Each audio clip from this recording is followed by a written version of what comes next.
Hey, my name is Chris Brennan, and you're listening to the Astrology Podcast. In this episode, astrologer Leisa Schaim is joining me, and we're going to be looking at the astrological forecast for June of 2025.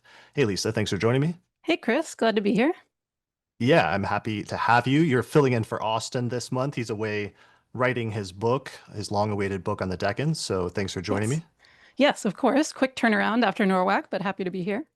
You just gave a lecture and a workshop. We'll talk about that more in a bit.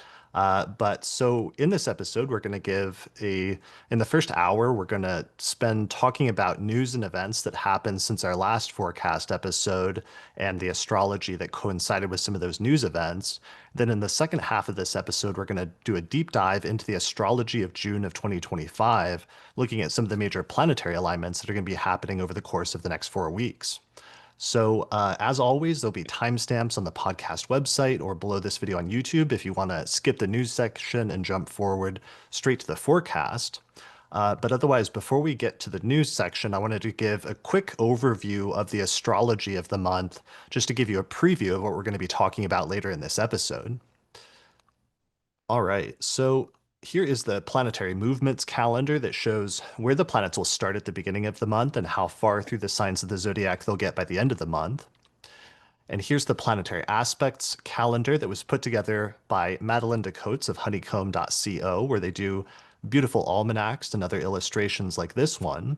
So this shows the peak of some of the different aspects that we're going to be looking at this month, including the Mars-Uranus square around the 15th, or some other positive aspects like the Venus-Jupiter sextile that takes place around June 4th and June 5th. So moving on, one of the big things this month is the Venus retrograde. The extended Venus retrograde period is finally going to end once Venus departs from the sign of Aries, the sign it went retrograde in, and moves into Taurus on June 5th. We also have the end of the extended Mars retrograde period when Mars finally departs from Leo, the sign it went retrograde in way back in December, and moves into Virgo in the middle of June. Here's the planetary alignments calendar for this month that shows some of the major aspects and ingresses and lunations. So we open the month, like I said, with Venus departing from Aries finally and moving into Taurus on June 6th. Then on June 8th, Mercury enters Cancer. The following day, Jupiter also enters Cancer on June 9th, moving into the sign of its exaltation. 2 days later, we get a lunation that's actually ruled by Jupiter when we have a full moon in the sign of Sagittarius on the 11th. Then the following week, we have a Mars-Uranus square and a Jupiter-Saturn square happening on the same day on June 15th. 2 days later, Mars departs from Leo and moves into Virgo, which is great because it's finally ending that long retrograde period on that day. Then the following day, Jupiter in the sky squares the planet Neptune, which is still in early Aries. 2 days later, the sun moves into Cancer, hitting the summer solstice in the northern hemisphere. The following week, the sun conjoins Jupiter on the 24th. Then we get our second lunation of the month, which is a new moon in the sign of Cancer on the 25th. Mercury moves into Leo on the 26th. And then finally, our last major aspect of the month is Mercury opposes Pluto on the 29th of June. So those are some of the major aspects and alignments that we're going to talk about in this episode later on once we get to the forecast section in the second half. All right, so you just got back from the Northwest Astrology Conference, which is a big conference in Seattle that happened over the past week. So thanks a lot for joining me and filling in for Austin while he's away writing his long-awaited book on the Decans or revising it for the second edition. How was the conference? How did Norwalk go? It was awesome. It's always so good to see everyone. Astrology conferences are the kind of thing where you see someone suddenly that you haven't seen since 7 years ago, some other conference, and it's like you just pick back up talking, and it's really lovely. So I saw a lot of old connections, made some new connections. Thank you to everyone, podcast listeners and mailing list people for coming up to me and saying hi. It's always nice to hear who's listening because when you're recording most episodes or our monthly electional podcast, all I see is you, Chris, and the wall in front of me. I don't know who's listening. No, I'm I happy to mean, let's see. not don't have to say that too emphatically here. It's just you, Yeah. No, but you never know who's listening. And so it's really lovely for people to come up, at conferences and be like, hey, I listened to your podcast. I love it. It's really gratifying. So there was a lot of that. Workshop went great. I had the pre-conference on Thursday, the 5-hour one, zodiacal releasing from Spirit, and that was fun.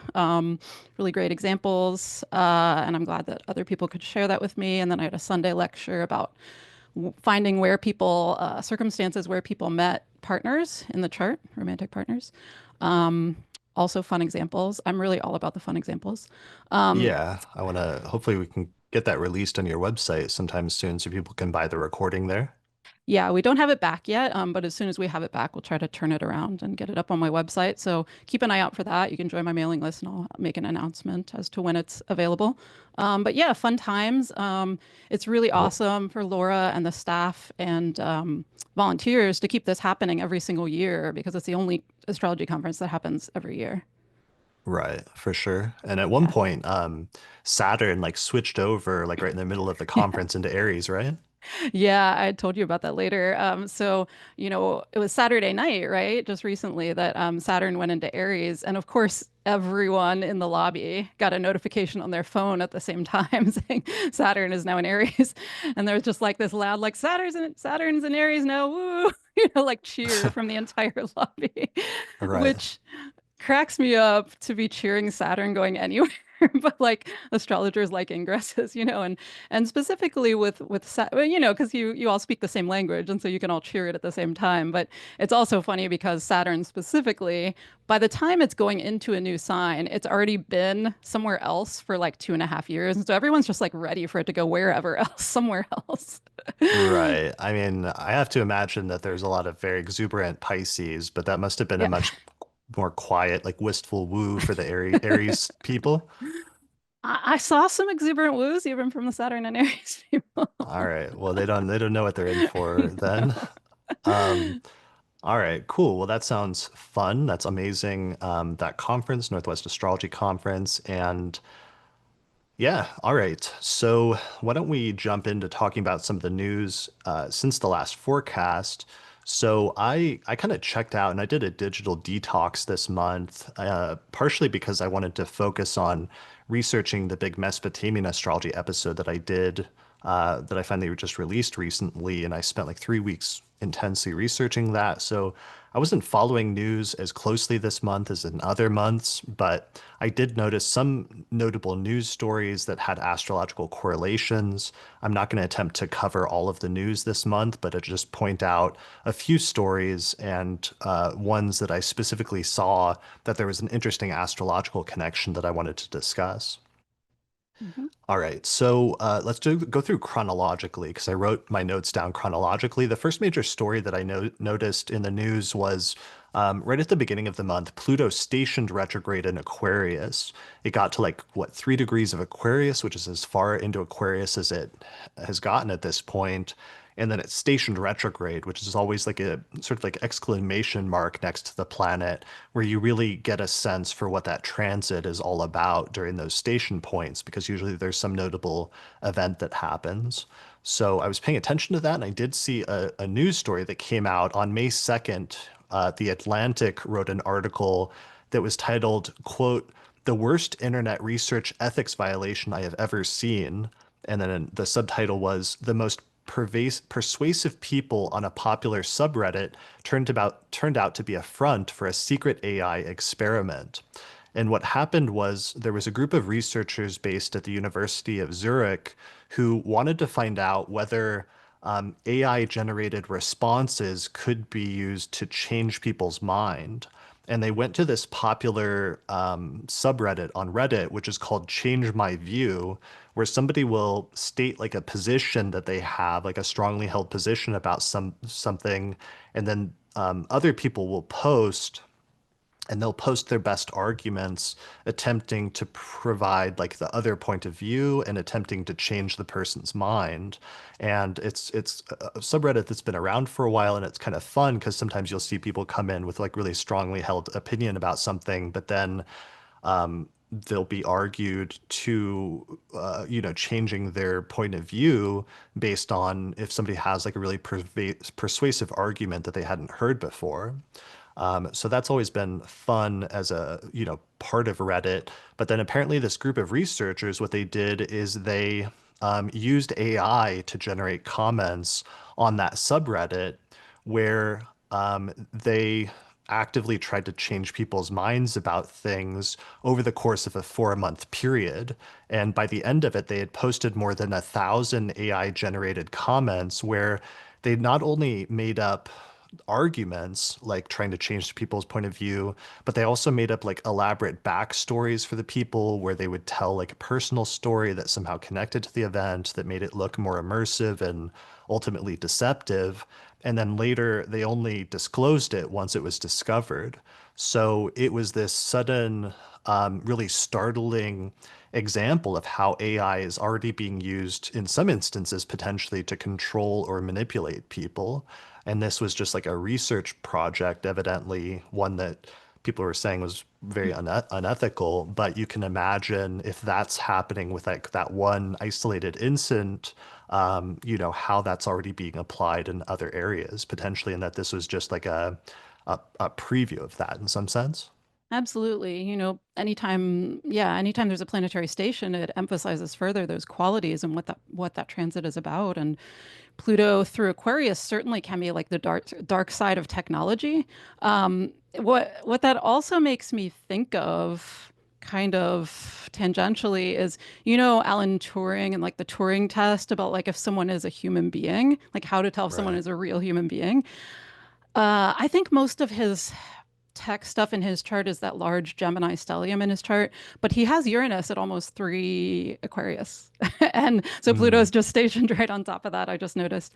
And yeah, it's like, how do you tell if someone is real or technologically made up? So that's kind of fascinating synastry there. Um, right. yeah, That we're yeah, like we're like way beyond the Turing test at this point because humans in many instances like can't tell the difference between what is AI generated versus what's not. And that was the whole point of the Turing test is like if a human can't tell that something is a robot, then the robot's like pass the test.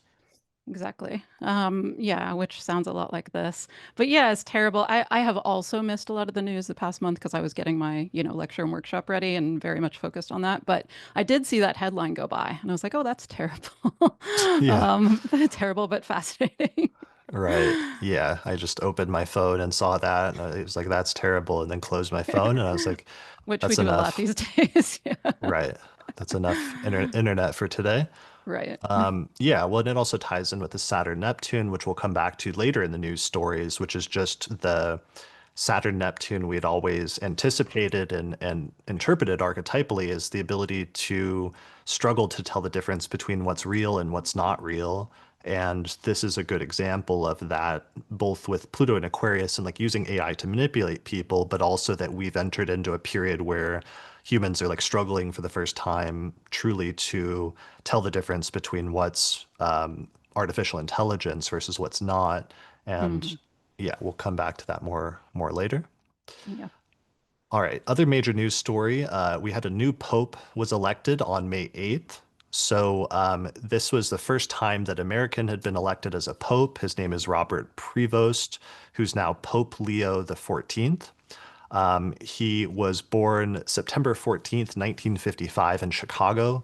We unfortunately don't have a birth time, so we can't look at the houses or other things like that. Although if somebody wants to ask him, like shout out to you if anybody gets a chance to ask him his birth time or rising sign. But one of the things I noticed as soon as he was elected and as soon as his chart was cast is that he has this large Virgo stellium that at least consists of Mars at 11 Virgo, the Sun at 21 Virgo, and Venus at 24 Virgo. The moon is probably also there as well because it's at 1 degree of Virgo at noon that day. So if he was born anytime, essentially in like the second half of the day, then he also has the moon in Virgo. And one of the things that I immediately thought of was we just had the first lunar eclipse in Virgo only like a month and a half ago in March, where we had a lunar eclipse at, I believe it was like late 23 degrees of Virgo. So that was right on top of his Venus and very close to his sun. And I thought that was an excellent example of how eclipses sometimes foreshadow events that are about to take place. And sometimes it foreshadows it just like a little ahead of time, like a week or two ahead of time. But sometimes there's this lag time where it can be a bit longer than that. But nonetheless, it's almost like giving you a preview of something that's really big and life-changing that's about to take place, even if you're not aware of it, or even if the effect of that isn't clear at the time. But this was a really good example of that. Absolutely. I often tell people, with the eclipse cycles in the same signs for about a year and a half at a time, it's not the case that each and every eclipse will mean something meaningful to a person if it hits something in your chart, but reliably within that series, it will. So it can, sometimes it clusters really tightly around an actual eclipse date, but at other times it's just like in that series because it's sort of setting it in motion for there to be some important changes in that area of your life. Yeah, absolutely. And then also, it's like you have to remember that these eclipses in Virgo are take going to be happening in 6 month increments for the next like year and a half through late 2026 all the way until 2027. So it was not just foreshadowing his rise to prominence, but also like the first year or almost like 2 years of his being Pope and all of the things that he does in setting the stage for his new this new era of his life are going to be partially marked by those eclipses. Absolutely. Yeah. And so this funny thing I found, how everyone was talking about how eerie it was that the movie Conclave is like an Oscar nominated movie came out about like a papal conclave. And then not that long afterwards, Pope Francis dies. And then there is, in fact, a real papal conclave. Um, Like everyone was watching it. It became like the number yeah. one movie, I think, on Amazon for a while during the conclave itself. Right. There were many jokes about like how this was, pretty impressive marketing and everything.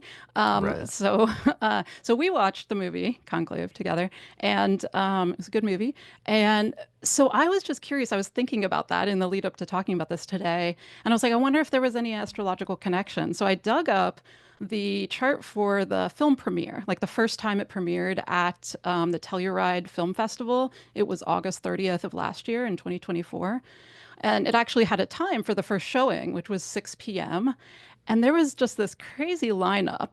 So look at the ascendant there at 6 p.m. I have no way of knowing if it went on time, but there were several showings after. So presumably they tried to keep it on time. This is 340 Aquarius rising, right, is the ascendant degree, Mm. with the Pluto near the ascendant and then the moon in early Leo right on the descendant there. Then, if you At three compare that, degrees. yeah, 3 degrees. Um, yeah, the moon's almost exactly on the ascendant there. But ascendant's 340, very important. So then, if you look at the chart for Pope Francis dying, then Pluto has moved further, right? That was the film premiere was last fall. So Pluto's moved a little further. And so if you look at where the moon is now at 322, applying to conjoin Pluto closely at 3, what is it, 46? I forgot to put my glasses on. Yeah. Um, okay. So that's Like like, when Pope this is we mentioned this in the last forecast that when Pope Francis died, they released the time and it had the moon at 3 Aquarius conjunct the midheaven at 3 Aquarius conjunct Pluto at 3 Aquarius. right. So that's really focal as well. But like moon, Pluto's like on the ascendant of that film premiere chart. It's now, before it was 3 degrees off. Now it's like right on the ascendant with the Mars on the descendant there where the moon was in the film premiere. And then you get to the papal conclave. Yeah, so that's the comparison there. Yeah, because the ascendant of the film premiere was 3 degrees of 340. Aquarius, and then all of that lined up basically when Pope Francis passed away at that exact degree, and then all of a sudden his death had this weird effect of like catapulting this film that had just come out in the past year into like huge number one viewership. Right. And then further, then, they have to arrange the papal conclave, which takes a little bit of time. So once we get to that, Pluto is stationing. Um, and so then we have the chart for we didn't catch it personally, but someone was watching and said the time for 722 when he came out, when the new pope came out, Pope Leo, and gave his That first is speech. a listener is Latina who's in the live Thank chat you. today. Shout out Oh, to great. her. Thank you. Yeah, thank you for watching that. Um, yeah, so if you want to show the chart for that, but essentially Pluto's like stationary. Um, yeah, so Pluto's stationary. That's the chart for when the conclave begins. But then when they actually elect the new pope and then he comes out and speaks, it's like 4 days from stationary, right on top of that film premiere Ascendant, which is just really remarkable to me. It Yeah. was 722. Yeah, March 8th. Right. So yeah, like as we were saying, so Pluto is stationing all at the beginning of the month, and it's stationed right on Mm-hmm. the ascendant of the film, Mm-hmm. and suddenly the film becomes like wildly popular. Um, it already won or was nominated for some Academy Awards, so it already had a moment, but then all of a sudden it had a much bigger moment as like everybody watched it during Mm-hmm. this time period at the beginning of the month. So that's pretty crazy. Right. It's pretty crazy, but it's like referring back to the film, but I also feel like the film was like foreshadowing the event. And, it's not just about the film itself, but just such a notable connection between the two was kind of like introducing like what was about to happen. And that this was like, Right. a huge Plutonian thing in the sense of just like it's an incredibly powerful position to be elected to. Yeah, absolutely. So let's give some of the data for some of that because I wanted to record it for posterity since all the astrologers were like talking about it and recording some of the data. So the conclave itself began on May 7th. Here's the chart. May 7th, 2025 at 5:43 p.m. with Libra rising. And they only did voting for like 2 days because then already the following day on May 8th, 2025 at 6:08 p.m. in Vatican City, the white smoke emerged from like the chimney indicating that the new pope had been elected. And we see the ascendant at 24 degrees of Libra, and Mercury was like right on the descendant, which was kind of interesting at the time at 26 degrees of Aries. And then the new pope emerged shortly after that, and he gave his first speech starting around 7:22 p.m. on May 8th in Vatican City. And like a little funny thing a lot of the astrologers like commented on is just the chart has Scorpio rising. So the ruler of the ascendant, which is one of the most important planets in the chart, becomes Mars, which is in Leo in the 10th whole sign house. And it's he ended up like taking the name Pope Leo the 14th based on an earlier pope, but it's just funny that Leo is like the Latin word for lion, which is the name of the zodiac sign Leo the lion. Yeah, I love that. Yeah, it's pretty funny, pretty on the nose.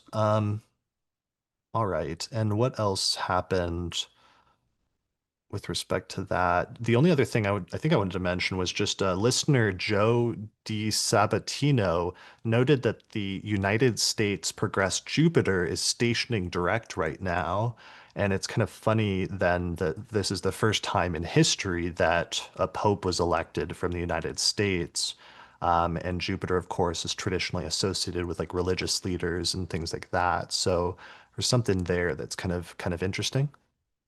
Yeah, that's fascinating. When I read that, thank you to that listener for noting that. And also interesting, given that then that doubles up with Jupiter's upcoming ingress by transit to Cancer as well, which is where the natal Jupiter is in the Sibley chart. Right, for sure, for sure. Um, okay, I think that's it. Yeah, so that it was just so, and then this was the completion of how the entire Mars-Pluto opposition and the Mars retrograde that it was coming off of really tied in with the broader sequence of, Pope Francis passing away, Well, Pope Francis getting sick actually first a few months ago around when Mars was Mhm. stationing, as we discussed in the last episode. Then Pope Francis passing away and his funeral taking place like right on, I think, the day of the exact Mars-Pluto opposition. And you had all those world leaders like flying out to the funeral from all over the world. And then you had a continuation of that with Pluto stationing in Aquarius early this month, and then we got the conclave, and then finally the election of Pope Leo the 14th. So it's an interesting and fascinating example of just how things can be kind of like a sequence sometimes. Absolutely. Yeah. All right, so that was that news story. Moving on, another major one towards the beginning of the month was the conflict between India and Pakistan was escalating and almost seemed like it was spiraling out of control for a period.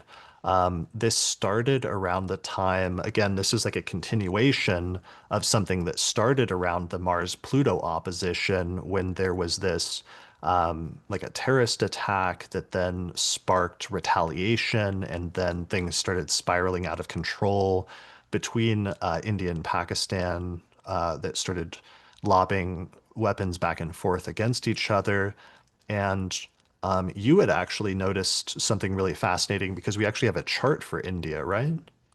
Yeah, there's so few countries that have at least their modern version, have a exact time chart, like almost none. But it's one of them because there was a chart for, there was a time for when that would go in, when the partition would go into effect, which was for India, August 15th, 1947 at 12 a.m., right at midnight, in Delhi, India. And what was fascinating when I pulled up that chart for the first time, sometime in the last year, is when I noticed this before that happened, and then I revisited it again in the last month, is that it has a packed third house with the Saturn Pluto conjunction in Leo in the third. Also, the ascendant ruler is Mercury in Leo in the third, and so forth. There's a whole stellium there.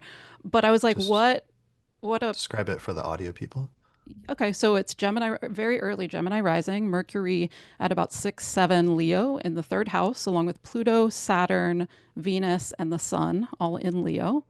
And why I thought that was so apt is because something really notable, I mean, something to note about India is like there's just, issues around like their neighbors because of this partition and how momentous but also destructive that was in the beginning of it, but then how they've still had some issues with regard to borders, Kashmir, et cetera, when India and Pakistan were divided into two. So, yeah, I thought that was fascinating. And then, of course, with the Mars Yeah. retrograde there. So in just that that's such a literal thing that you have that the third house is traditionally associated with neighbors and that Mhm. it's like your neighbors if you're looking at a birth chart, but in this instance we're looking at the chart of a country, and they have this huge stellium in the third house of neighbors, and there's been this very long difficult relationship over the years with between India and Pakistan that are bordering or like neighboring countries. So it's Mhm. just very, very literal. And especially how it's like this is right on the Saturn Pluto conjunction of Mhm. 1947, where Pluto's at 1313 Leo and Saturn is at 1335 Leo. So it's like, remember the last Saturn Pluto that we all got to experience conjunction was in 2020, and that was the primary thing we associate with the COVID pandemic. Here, it's like you have a similarly kind of challenging aspect in the third house, and it just relates to the like fraught relationship between these two neighboring countries. The other really interesting thing about this chart is that Mercury is the ascendant ruler. It's at like 6, almost 7 Leo, and that's exactly where Mars stationed retrograde at the beginning of this whole retrograde cycle. Yeah.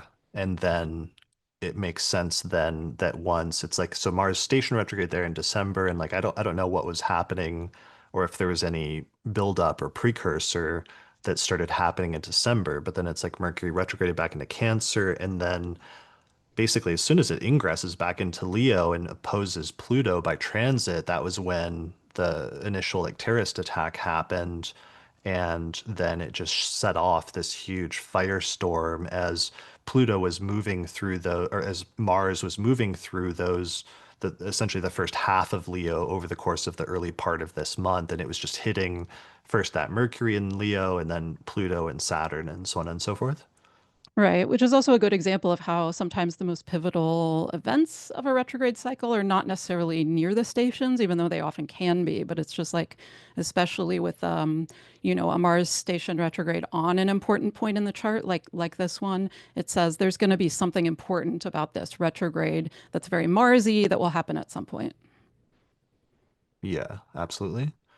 Um, that's also a good example where I mentioned this in the third house episode, where it's just like sometimes you see significations associated with the houses that seem like minor or like why is neighbors like associated with the third house or why is that important? Like Mm, under what circumstances would neighbors be something that should show up in your birth chart in a major way? But like sometimes it really is, and like you don't know that until either you come across a chart where the third house is really important in it, and you see how somehow neighbors or a person's neighborhood is more significant in some notable way, but mm, also when you have a major transit through your third house, and sometimes like those who live around you in your vicinity become more immediately important to you for some reason.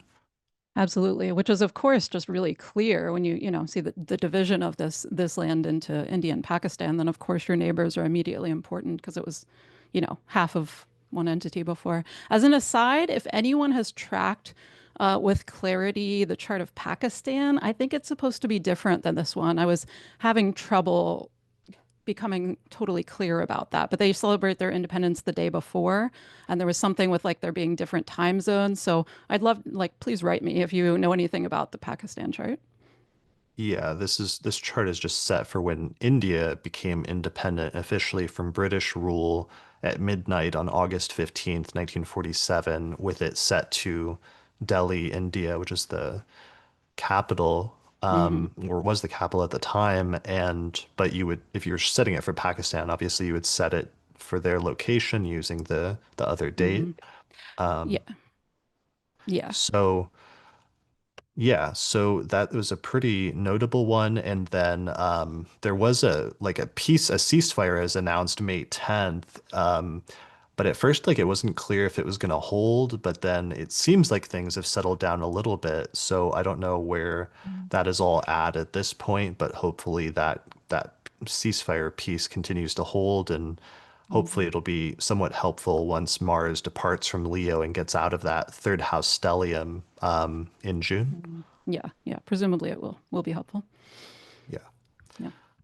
All right. So that was that news story.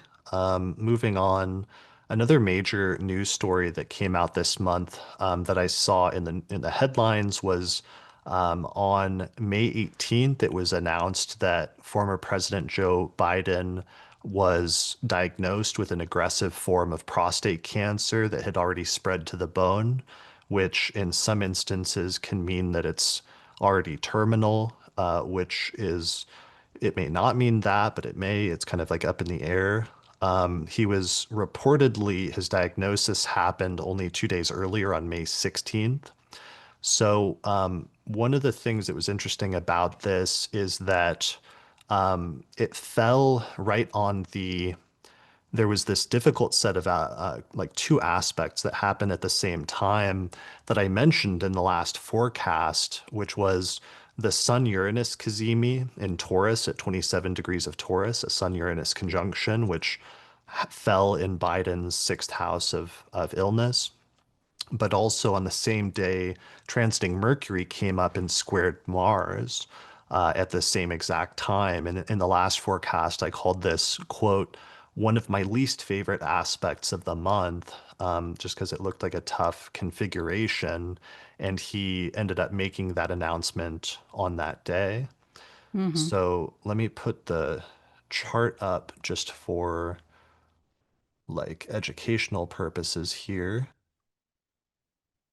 Okay, so here's Biden's chart. Um, he has Sagittarius rising.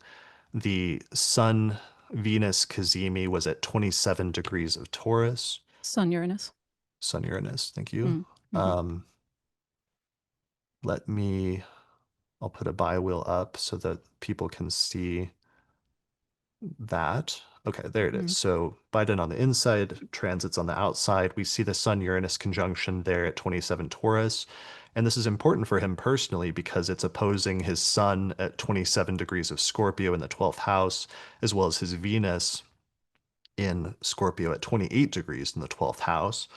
mm, But the primary thing that I thought of when I first heard about this was it suddenly made sense of the Mars retrograde, which we'd been paying attention to him since last September, because I had started talking about it actually last summer, earlier in the summer, because I was concerned about how the Mars retrograde was going to move into Cancer and then it was going to conjoin his Jupiter in the eighth house of death and mortality. And it was going to conjoin in retrograde over his Jupiter, which is the ruler of his ascendant, which is one of the most crucial places for vitality, especially physical vitality in the chart.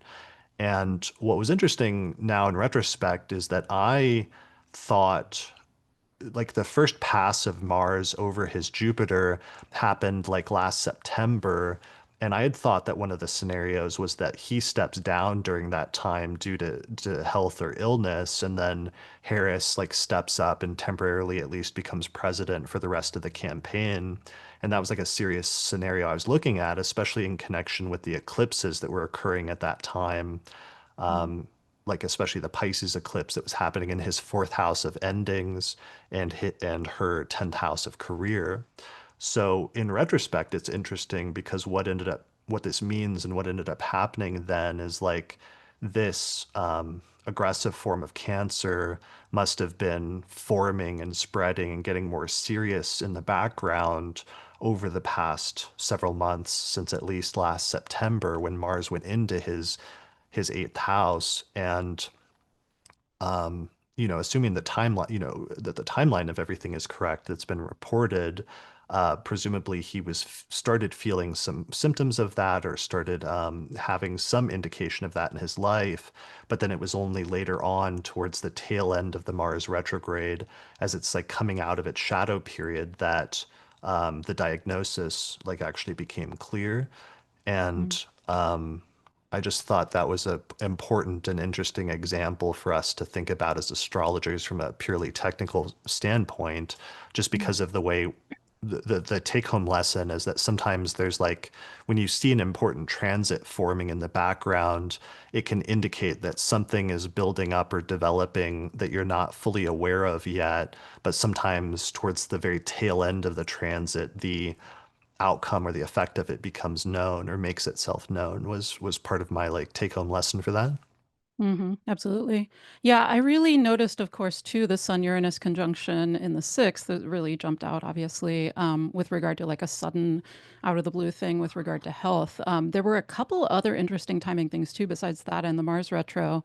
Um, if you put up his chart again, he's in a Venus year. He's in an 11th house year right now at age 82.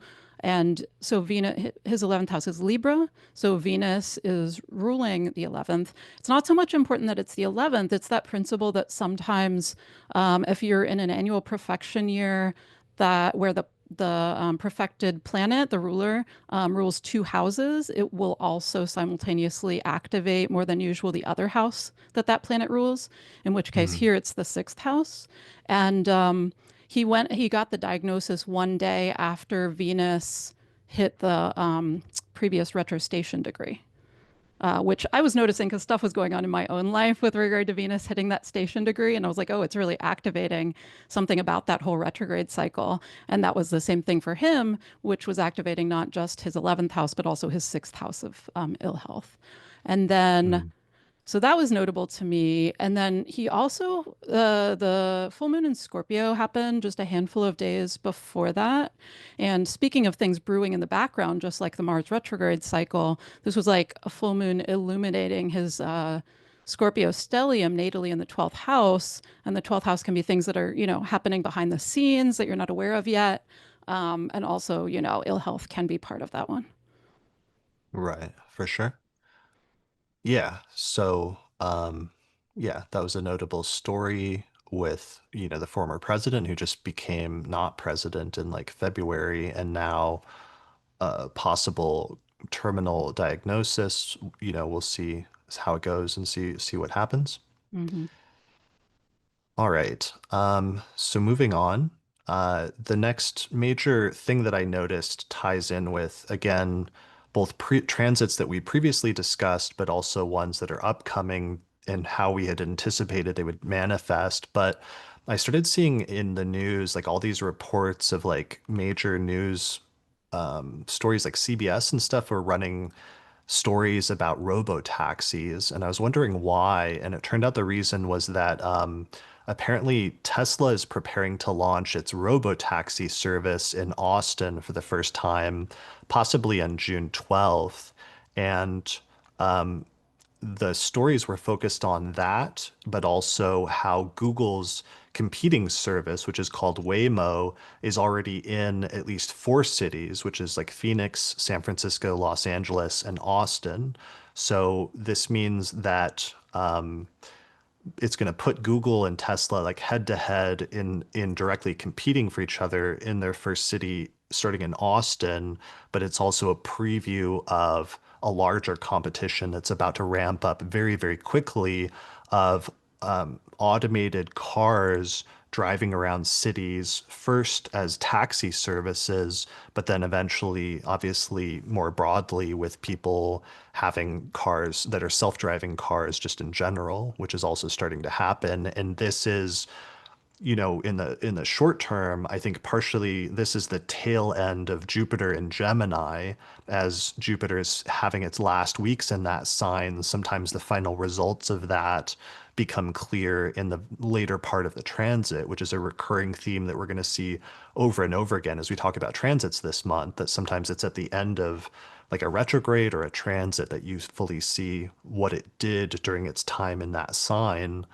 But also it's paving the way, of course, for Uranus moving into Gemini, which is going to start in July, and just the Hmm. complete transformation of the local travel, the way that people get around cities locally, essentially becoming like moving to self-driving cars. And eventually, probably by the end of that transit, that 7 year long transit that ends in the early 2030s, becoming just ubiquitous by that time. Like we're seeing the early stages of that. Yeah, when you were telling me about that, I was like, "Oh, I'm not ready." I'm the opposite of an early adopter when it comes to technology. I'm very Right. much a late adopter. But I, I think I had to drag you onto like MySpace or no, on Facebook. so Facebook was any was social media, you were yeah. like, it was after the first conference I went to, and you were like, "So are you on social media? Got to keep in touch with people." And I was like, "Hell no." Famous Yeah. last words, but similar with smartphones. Anyway, I'm more or less up to speed, but yeah, I'm not an early adopter. So it is interesting with Jupiter kind of handing off the Gemini transit to Uranus.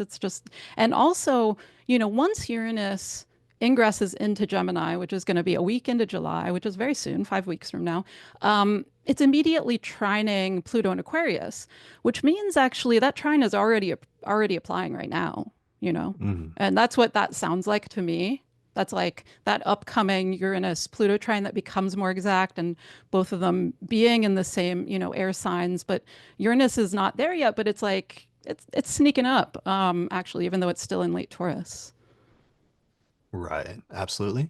Yeah, Uranus is at 27. It's actually clicking over into 28 today. So it's coming in fast. And then this summer we will get that trine. And yeah, I just wanted to like signal that because it's going to be such a profound transformation that we've had a century, over a century now, since the rise of automobiles and of people initially like learning how to drive around cities, and then cities eventually becoming completely changed in order to adjust to cars, and even like the layout of like moving from densely populated urban like city planning type situations to eventually like in the US the rise of suburbs and things like that that are super spread out and that you literally like have to have a car in order to get around and where public transportation isn't even that great because everything's built so far away or so far apart and Mm. how much that transformed the world, but also, American society over the past century, like we're looking at a similar shift that's about to take place in our lifetime in a very short, like very soon, basically in the next 7 to 10 years of watching us go from where the predominant form of getting around is people driving their cars around the city to taxis and cars being driven by artificial intelligence and by robots, essentially. And one of the early things that people are going to see that's going to be startling in a like Uranian way to go along with this is that I was reading that when Waymo, which is Google's robo-taxi service, when it moves into a new city, they try to acclimate people by having their cars drive around the city without anybody in them at first. So you just see like a car driving around the city that's completely empty on its own. And so get ready to see like a bunch of ghost cars driving around cities over the next few years. And that's going to be part of our entry into Uranus and Gemini. Yeah, that's so weird. Uranus and Gemini, Trine, Pluto and Aquarius, something about like Saturn ruling Aquarius and it being like this impersonal thing where there's like not people involved. I don't know. I actually didn't think about that, but Saturn will catch up will go into Gemini in the 2030s, around the time that Uranus is finishing up. So Mm, maybe there's some sort of theme then that happens where there's the rapid disruptive change that Uranus and Gemini brings to the transportation industry. But then Saturn comes in somewhere at the tail end of that and like pumps the brakes and maybe tries to put in some rules or regulations if certain things get out of hand or something like that. for sure. Yeah, that's possible. Yeah. All right. So that's what I wanted to mention about that. And then moving on, the last major news story that I saw that happened this month happened on May 20th when Google, at one of its big events, did a big launch of VO3, which is the third iteration of their AI video generator, where they released this new AI video generator that creates short clips that are not just lifelike video of people, but they also include AI generated sound. Mm. So all of a sudden, the major innovation is sound, where it's not just putting out these lifelike clips that we've been kind of seeing gradually over the past couple of years, getting better and better and better. But now all of a sudden, they are clips with sound, which completes the immersion basically, because some of them, it's actually really hard to tell the difference between what's AI generated and what's not. And after this came out on May 20th, one of the things I noticed when Google announced this on May 20th, Saturn clicked over for the first time to be within 2 degrees of conjoining Neptune. So that Saturn-Neptune conjunction is just ramping up like super quickly. And we had always talked about that symbolically as being a period where it's difficult to tell the difference between what's real and what's not. And one of the most stunning area where that's happening is in AI generated video. And now that they've perfected it, not just being visually lifelike, but also sounding lifelike, as if you have actual actors like acting out these video clips. Now, it's almost been perfected where it's really hard to tell the difference between what's real and what's not. And there was this explosion of people making like thousands of these AI generated clips like all over social media over the past week or so since this happened, and it's been really wild to watch. Um, so some of them are like you'll see a clip that looks like a real podcast host, like people sitting here like we are talking into a microphone, but they're giving like terrible advice of like life advice or health advice. There's another series that I was seeing of um, this theme of like quote unquote prompt theory, where they were lifelike videos of people saying that they don't believe that their world is created from prompts, and then people like arguing about that or having reflections about that in a series that having like a philosophical crisis about it. If I'm a prompt, does that mean that I don't have free will? Well, yeah. So does that mean that we don't have free will? Well, that is the big question, isn't it? um, which then led to other funny comments of like one person reflecting about the Bible and saying like that how it says like in the beginning was the word, and Right. saying that the word it was like prompts. Right. And the word was made flesh. That's true. Um, so the other spin-off that it had that I noticed was because they were so real and lifelike, it led to some people posting like recording a clip and posting a real video where they're interacting with somebody saying that it was AI generated when in fact it was a real video of them filming something. But it's gotten so, the AI's gotten so good that you actually, people are struggling to tell the difference when somebody posts like a real video versus a fake video. So we had always expected this to ramp up and become much more pressing by like at least by like 2024, and we were expecting it to be more prominent. I feel like that it ended up being in the presidential election because we saw Saturn and Neptune getting within like 10 degrees or something around that time.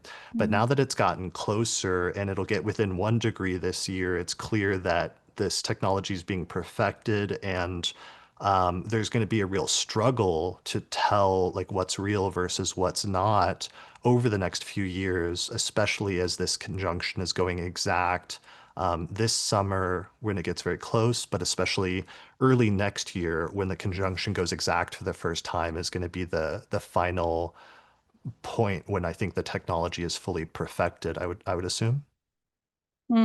Yeah, I so much hate this manifestation of the Saturn Neptune. It's terrible. I mean, yes, it's interesting technologically and it's interesting with the images, which is the Neptune part, but so much potential for abuse. And, you know, Right. yes, deep fakes, that kind of thing. I am surprised more that hasn't happened yet, but yeah, with this new iteration, they probably will start to be more, pretty rapidly, I would guess. And I'd be surprised if there weren't. Right. And how are they going to contain that? And I was thinking about how, Saturn is like regulation, right? And Neptune is this like slippery, elusive thing that evades being contained by Saturn. And, you were mentioning, of course, that because I was talking about before this, when we were chatting about this, about how, the difficulty with regulating this, or that the technology has gotten ahead of the regulation. And you were noting that there was actually some Biden era regulation around this that had gotten rolled back. And so, it's that Saturn Neptune. And I was thinking as well about like it reminds me of this phrase, like the you can't put the genie back in the bottle, like after it's out, which upon further reflection, I was like, that's very Saturn Neptune. Like Saturn is like the container, and Neptune is like this ethereal thing that like once it's out, like it can't be put into form, or put back in the structure or the boundaries. So anyway, yeah, that's my current catchphrase for this phenomenon. Yeah, absolutely. I'm purely astrologer good. Like I'm just impressed how the astrology is lining up, and I'll continue to be impressed, even though will have some terrible ramifications on different things. But as just a moment of watching a major outer planet alignment coming into alignment, and us having anticipated archetypally like what we knew from like previous times. Like for example, 2017 was the Saturn Neptune square. So that was the last hard aspect between Saturn and Neptune. And during that time, the notion of fake news was all over the headlines at that point.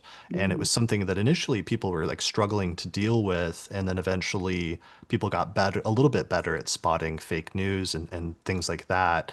But we're at a similar point here where we sort of anticipated this, but now we're seeing it happen so literally and so vividly that I can't help but be just fascinated at how the astrology is working out. Yeah, for sure. The Saturn Neptune is just really striking to me. And already, it's been co-present for so long, right? The past bunch of years, and So it's like crossing two different signs, and that's part of why, it's such a long transit here, a long aspect. But just the fracturing into different realities about certain topics is just like really striking to me, where you just completely inhabit different what you think are realities about something, and there's like very little leeway to convince each other. Um, but on the video type thing, I just saw I wasn't even searching for this. So I just saw someone last night on social media say that on TikTok, um, someone else had been reporting the original person who's posting her voice as like a copy. And so her videos were being taken down and she couldn't prove that it was like her own voice. And that just really struck me as like the Saturn Neptune as well. Right. Yeah, absolutely. Yeah, there's going to be all sorts of weird things that we've never dealt with before that will like arise out of this. But and then this is going to be the most intense phase of that over the next year or two, especially. But hopefully, in the long term, eventually it'll become something that we adjust to and get used to and like learn how to deal with a little bit more and develop tools for dealing with. But it's going to be intense, this being our first true experience of this as humanity. Mm. Although, we've gone through some versions of it before with Saturn, Neptune, and sometimes blurring the lines between what's real and what's not, and adjusting to that at different points. Hmm. You mentioned the length of the transit. I think that's a good point also because it's a really tangible example that we can take away from as astrologers, where Saturn first moved into Pisces in early 2023. So that was only 2 years ago now, but that was the beginning of the co-presence between Saturn and Neptune and the build-up to the conjunction. And then it's just gotten more and more intense, we've seen as it gets closer to the actual exact conjunction. But you have tangible versions of that where there was like an AI video of like Will Smith eating spaghetti at some point, like early on when they started doing this, and it looked like just terrible. Like the early video looked really bad and like janky. This AI generated video of him eating spaghetti, but then like every step of the way when new models are rolled out, they like try doing that again, and it keeps getting better and better.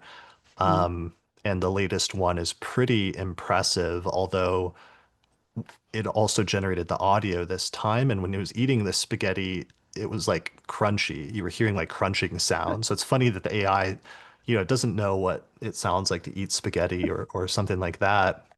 But it's a good just external way for us as astrologers, as a teaching tool, if anybody needs to ever show what it looks like to have like a conjunction starting when the two planets first move into a sign and then getting more and more intense or more and more acute and more clear the closest it gets to the exact conjunction. This is going to be like an amazing case study of that. Absolutely. And especially between now and next spring, when it's very, very close to exact and then actually goes exact next February. We're really in the thick of it here now. Yeah, here Also, is the what a diagram. random litmus test, Will Smith eating spaghetti. I wonder how he feels about that. He played along with it at one point. He posted like a social media video of him eating spaghetti. It was really funny. So Mm. yeah, I don't know. You gotta roll with it sometimes. Um, all right. I think that's it for the news section. I, I Those have are one the more. major. Oh, you have one more. Oh yeah, I have right. one more. Right. This is the most important story. You keep teasing me about this. Okay, so the Kentucky Derby happened on May 3rd. I do not normally pay attention to this. Like, I don't know anything about horse racing. However, something astrological I did really notice. Um, there was a little news blurb that said that this year, I think for the first time, I'm not sure if it was the first time, every horse in that Kentucky Derby race was a descendant of the legendary Triple Crown winner Secretariat, who was born in 1970. I happen to have just been looking at Secretariat's chart because there's a time chart for that horse. I don't know anything about horses. This is really not my thing. It's just the astrology, right? It's just as relevant as when I first, in the beginning of Uranus into Taurus for the year ahead forecast, started looking up the history of cereal food extrusion. Not inherently an interest of mine. It's all about the astrology. Anyway, so Secretariat, I had already noticed before this news blurb has, you can put up the chart, has the Sun, Mercury, and I think Venus in Aries in the fifth house. So first you Yes. have to qualify that. Somehow we Okay. have a time chart for this horse. Right. I was looking into animal charts, and the only time charts you get are like some zoo animals and some racehorses, right? Because it's like more notably important, documenting their births.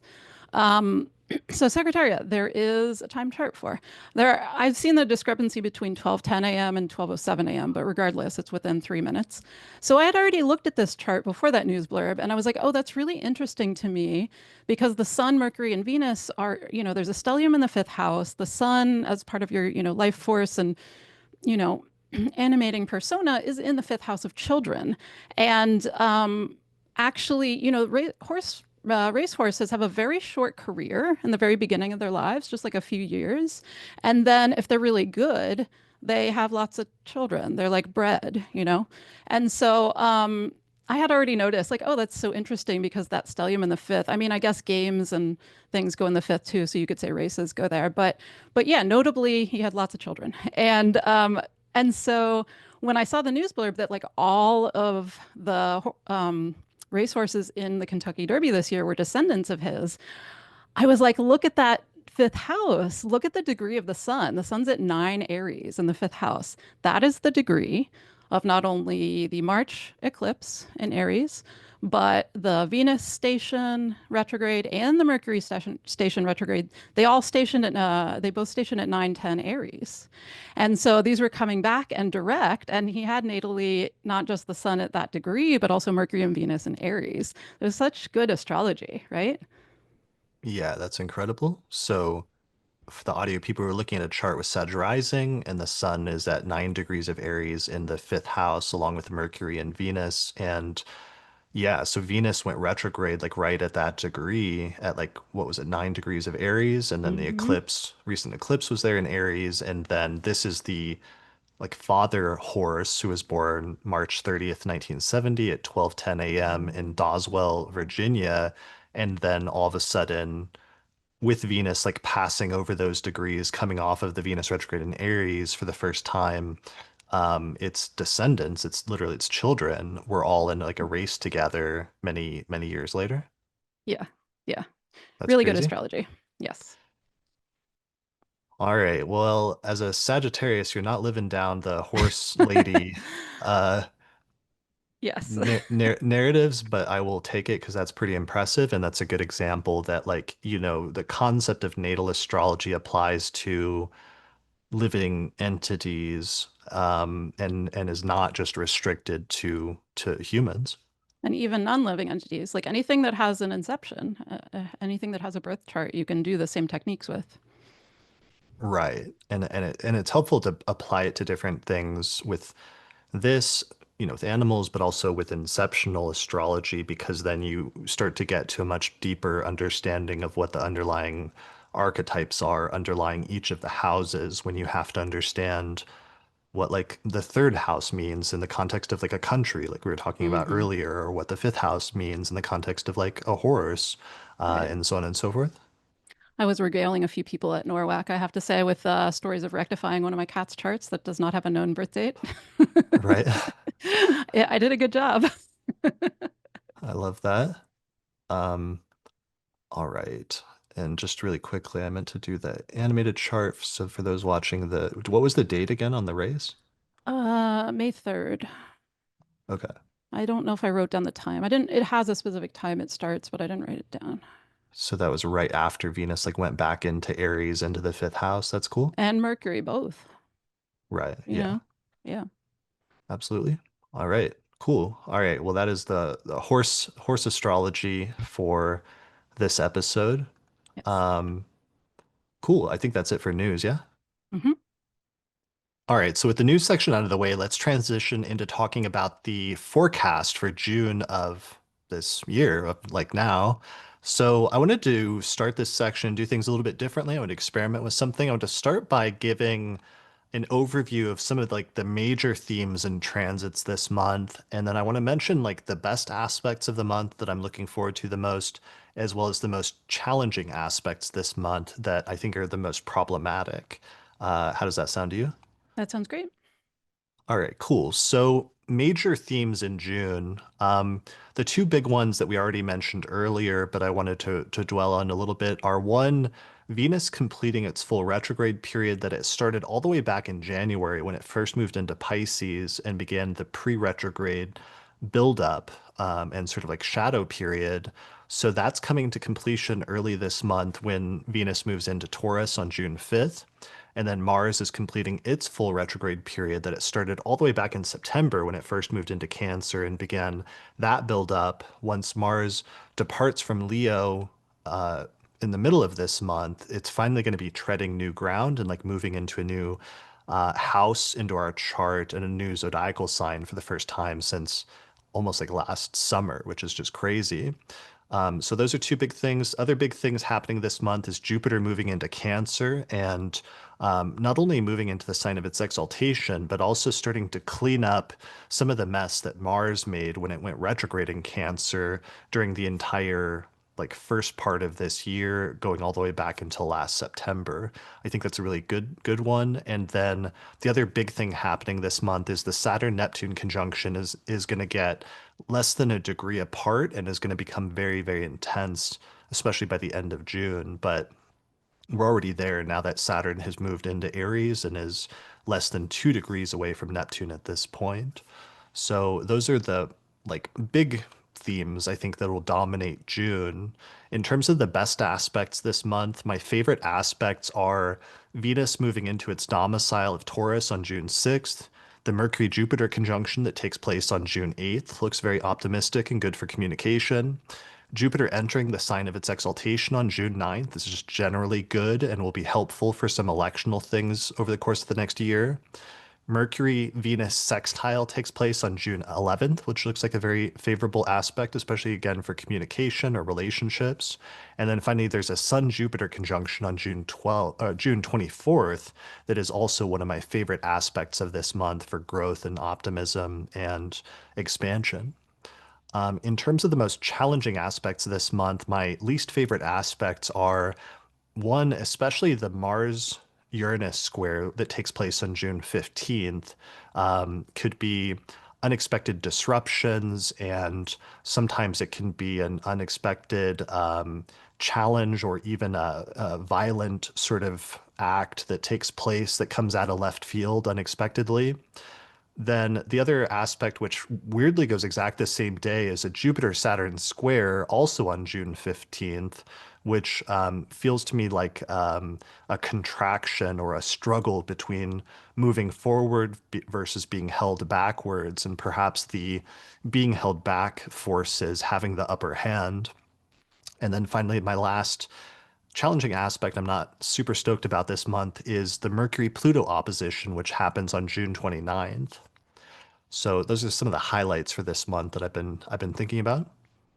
I would agree with all of those, and I think this is a good little section to continue. It's doing that good summary of like what the month looks like, what the highlights are, and the lowlights. Yeah. Yeah. So let's start by Do you want let's to do start with chronological or? yeah, I mean, I guess because I want to talk about the Mars and the Venus retrogrades and coming off of that, but I guess let's start with hmm Venus because Venus is the one that completes first.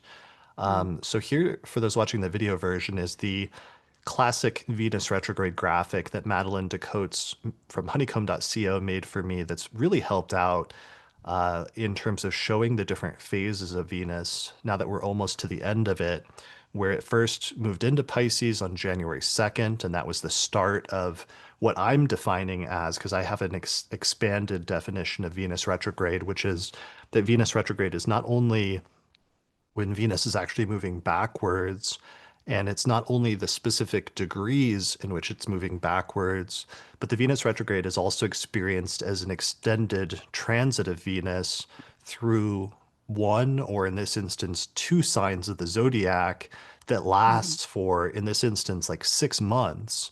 So we've had 6 months of Venus just hanging out in the same two signs of the zodiac, and thus the same two houses of our chart getting activated by this extended Venus transit.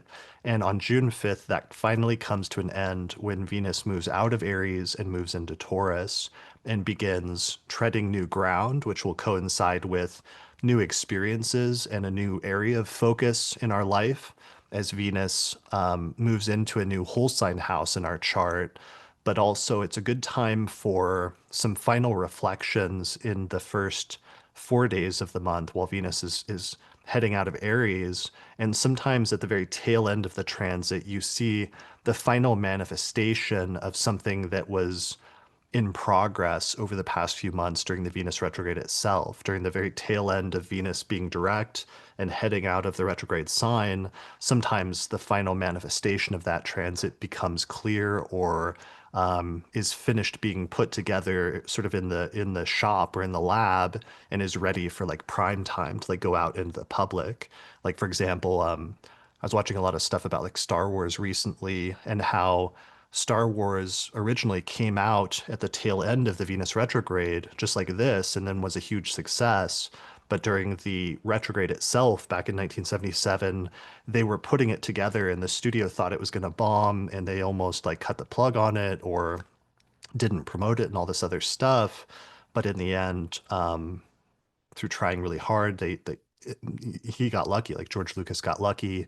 The movie got released. He pulled it together at the last minute, and it was a huge, huge success. But there was like a process to get there in the months leading up to that during the Venus retrograde, and it wasn't until the end of Venus almost leaving that final sign of retrograde that the results became clear. Right. Yeah, definitely. I mean, sometimes it really is hitting that shadow degree of the previous retrograde station where you really notice what's going on with the retrograde when it comes back and passes that degree while it's direct. But it's still going through the same sign. And if you are using whole sign houses, that means it's still the same topic being activated. So, they're still dwelling on that topic. In some instances, once it's out of that sign, you're moving on to new things. While in other cases, the retrograde may have sparked an important event that you will still have to deal with after that. It can go different ways depending on the activations in your own chart. But the thing that I'm most excited about is Venus going into Taurus, where it's having really nice dignity for the first time in quite a while. You could say that Venus was exalted in Pisces, which it is, but it kept going back and forth next to Saturn, Right. during its retrograde cycle. And one of the stations was like exactly conjunct Saturn, which certainly tempers the exaltation experience. So I'm excited that, we had that whole long extended period with Venus with Saturn, and then we had Venus in Aries, which is, opposite the sign of its rulership. And then we're finally going into Venus being in its own sign, and not just being in its own sign, but being in an earth sign where Venus is so much more grounded here. I think you cannot say that Venus in Pisces or with Saturn, or Venus in Aries are especially known for their groundedness, but Venus in Taurus very much is. And you're just someone who enjoys experiences of groundedness. I'm really looking forward to that change, moving into an earth sign. It's much more embodied. It's much more grounded in like real life experience, the here and now, your present moment. It's also really good at relational things, but coming from a grounded place. Whereas, like, we've had all this Gemini transits, which we still will for the first half of the month at least. But and that's relational too, but in a totally different way, in your headspace, quickly talking, exchanging info kind of way. Venus in Taurus is very relational, but coming from a very grounded space in yourself. Absolutely. Yeah, that transition I think is going to be really palpable, because the other thing is we're moving from Venus being in the sign of its detriment for months, to being in its home sign. And part of the difference that we're going to see is I got a real sense with Venus going through Aries how, in my book, I talked about the original translation of the term for detriment, and the two that came up were either adversity or exile, and both would have worked as a translation. And in my book, I actually tended towards adversity, but I think exile is actually up there and is now my favorite translation for detriment, because with Venus or any other planet being in that sign, it's as far away from one of its home signs as you can possibly get. In that instance, it's like the sign opposite to Libra. And it's such a foreign place for Venus to be that initially when it's in that sign, it struggles with it struggles to function to some extent because it's being given like tools that are opposite or contrary to its basic nature, which is like Venus is in Aries is being like given tools of war, for example, when it's a planet typically of like peace. Um, so Venus has been kind of like out in the wilderness a lot of this retrograde in Aries, and once it moves into its home sign of Taurus, we're going to be reacquainted with what it looks like when Venus is given a greater sense of self-autonomy to do what comes natural to it. And part of what comes natural to it is that function of like unifying and reconciling things. Hmm. And it doesn't, and what's cool is it's not just going to be doing that on its own, but this month, shortly after Venus moves into Taurus, Jupiter moves into Cancer, the sign of its exaltation, which is one of the signs that it functions in at a very high level. So we get both of the benefics and good signs having zodiacal strength or dignity this month, which I think is just going to be a breath of fresh air in terms of the benefics that have been struggling a bit, suddenly like getting the upper hand, at least for a little bit. Yeah, it's a really notable shift, and I'm excited to see what that looks like in daily life as soon as those transits start.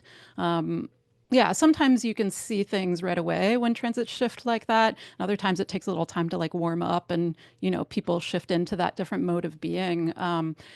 It's much more. Yeah, I want to say, I keep repeating the word. It's much more relational, but Venus, it's also like a little bit of a slower pace in some ways, certainly than the Gemini transits. And I don't want to skip the Gemini transits because we still have that in the beginning of the month. So that's definitely part of our June experience. There's a lot more quickness going on with the Gemini things, a lot more, like I said, just quick exchanges between people with information. It's really good for that. It's very lateral. I feel like Mercury in Gemini, and it's in its own sign too, but it's very like it feels very value neutral to me, which I guess Mercury is kind of known for. It's like quick exchanges of whatever, and you can connect things and people and ideas. Um, but then we slow down a little bit once Venus moves into Taurus and Jupiter moves out of Gemini and then into Cancer. We slow down a little, and it's also a little bit more, I would say a little bit more introverted. Not like it has to be radically so, because Venus does want to connect and connects very well in its own sign, but it's a little more introverted than all the Gemini stuff. Yeah, there's um you mentioned a relational component, but it's also reflective. There's more of a reflective component, which is nice because we've had so much of a more like extroverted energy over the past several months, especially when Venus was in Aries in retrograde or Jupiter was in Gemini over the course of the past year, and just a Hmm. busyness of like so much happening at once, so many, Hmm. consequential events and like world-changing events, some of it which were tied in with specifically the Venus retrograde in Aries and the Mars retrograde in Cancer, especially. Hmm. Um, Jupiter, there's a little trickiness though that's I struggle with a little bit in terms of this month, which is that even though Jupiter moves into a great sign for it when it moves into Cancer on the 9th, it immediately squares Saturn and Neptune, Hmm. and that aspect perfects with Saturn on the 15th. Or culminates with Saturn. And so there's some sort of tension that's going on there between Jupiter's attempts to grow and expand and like especially smooth things over, like some of the things that were happening in Cancer earlier this year with Mars and its very long retrograde there. But Jupiter is being held back to a certain extent by Saturn, which has the upper hand because it's earlier in zodiacal order. So Hmm. these tensions between growth versus consolidation, Jupiter's initial entry point into this new sign is not as smooth as I would like because there's something that's kind of like keeping it in check or holding it back to a certain extent. Absolutely. Yeah, Jupiter is moving into Cancer and immediately wanting expansion and, is good at expansion in the sign of its exaltation. It wants to bring you new avenues, new experiences, um, things that are, just like bigger for you. But then there's the Saturn square coming from, like you said, the overcoming position. And I was thinking about this and reflecting before we talked. There's something either, I think in some situations, there'll be a connection between the two where you're like expanding in a certain area, but it's because of like some challenge in this other area and they're connected, at least initially, right? Because as soon as it ingresses, it's in that tight degree-based square. That might not be the case for the entire Jupiter transit through Cancer, but at least initially that might be the case. And in other cases, it might just be you're trying to expand in a certain area, but you have certain constraints that are tempering that or delaying that a little bit, or some sort of Saturnian thing from the Saturn square from that area of your life. Yeah, absolutely. Yeah, I think this is the only, let me animate the chart because it doesn't come back and hit that square exactly again, does it? I don't recall. Yeah, we'll need to animate it. So here, so Jupiter stations retrograde later in Cancer, and then it retrogrades back to, yeah, like 15 and stations direct in March of next year. And Mhm. Saturn is still only at 3. So this is the first and only square that Jupiter and Saturn have, at least in these signs, although um, we saw our first instances of this last year when those aspects first started in Gemini and Pisces, when I Mhm. think we had some initial squares. Mhm. So, so let's go back though to the beginning of the month. So we've agreed that the first week of the month still has this intense, chatty Gemini Mhm. energy where things are moving fast. Communication is moving actually pretty is productive and is working pretty well. Mhm. That really culminates on June 8th when Mercury exactly conjoins Jupiter at 29 degrees of Gemini. And this is one of my favorite aspects of the month because Mercury is in its own sign. It's almost about to make a heliacal rising. It's almost far enough away from the sun to emerge. It's about to emerge from under the beams of the sun. It's in its own domicile, and it just hits this very nice conjunction with Jupiter that's very positive and optimistic and would just generally be a good day for communication, for like short distance travel. Um, what are some other like good things you could do with like a nice Mercury Jupiter conjunction in Gemini? I mean, definitely the communicative bit, right? Like starting anything with regard to like speaking, writing, like any projects you're doing that involve that heavily, research even. Um, yeah, spreading messages widely. Yeah. So that's like the tail end of some of the Gemini stuff really culminates with that. Venus has already moved into Taurus at that point as well. So people are starting to break new ground on that transit. Um, and I want to talk about the Mars retrograde, but it's like we can't Mhm. get to that. It has to get through the one last aspect in Leo that looks tough. And Mhm. it's this square with Uranus, which is our, for sure, our most difficult aspect of the month. Mhm. It takes place on June 14th and especially June 15th. Yeah, it goes Mhm. exact on the 15th, but it's so Mhm. close already on the 14th. It may already Right. be operative, and Mhm. there'll be like some news story that happens at like 11 o'clock on the 14th. So that's why I sometimes Right. Yeah. mention the day before. So 14th, 15th, especially, Mars hits late 28 Leo and squares Uranus at 28 degrees of Taurus. So we've seen this aspect happen before or different variations of it. sometimes there's like an unexpected event that happens that's kind of like wrenching.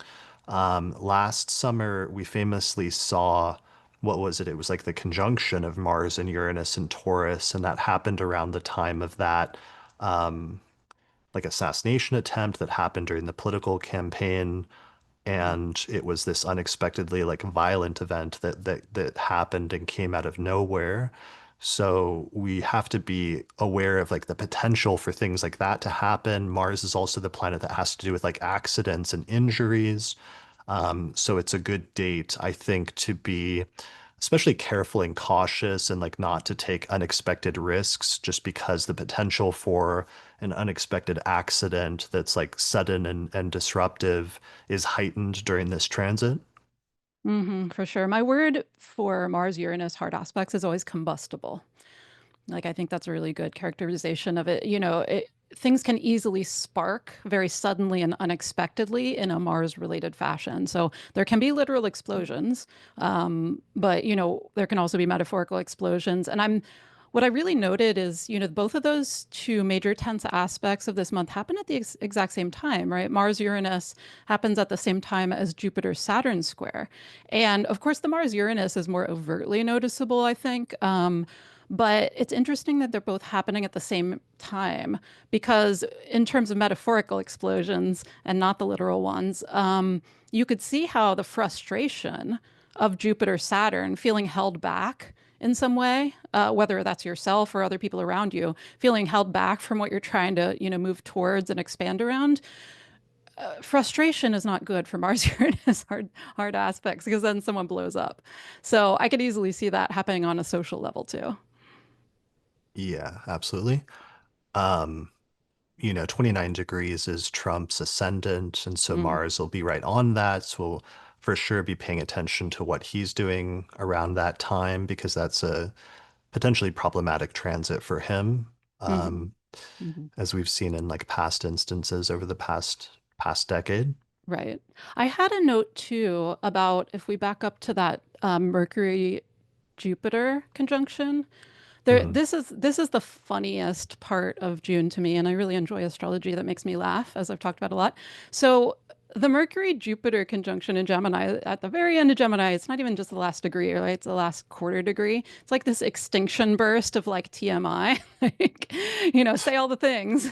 But like Right. immediately afterwards, Mercury not only goes into Cancer, which is much more like be cautious about what you say, but it immediately squares Saturn. So we Right. had the immediate interplay of like Mercury, Jupiter being out here, and then Mercury, Saturn be like, oh, did I say too much? Maybe I'll just close that down for a minute. I mean, what I'm hearing from you is that I need to do one last hurrah Of a 9 hour of like a podcast. really long podcast episode to like cap Yes. off Jupiter and Gemini, which has been a Jupiter return for me because I started the podcast under Jupiter and Gemini, and I've reached new heights of podcast lengths over the past year. So maybe that's what you mean. I'm not sure if I like the term extinction burst, but if something like that, maybe I'll think about that.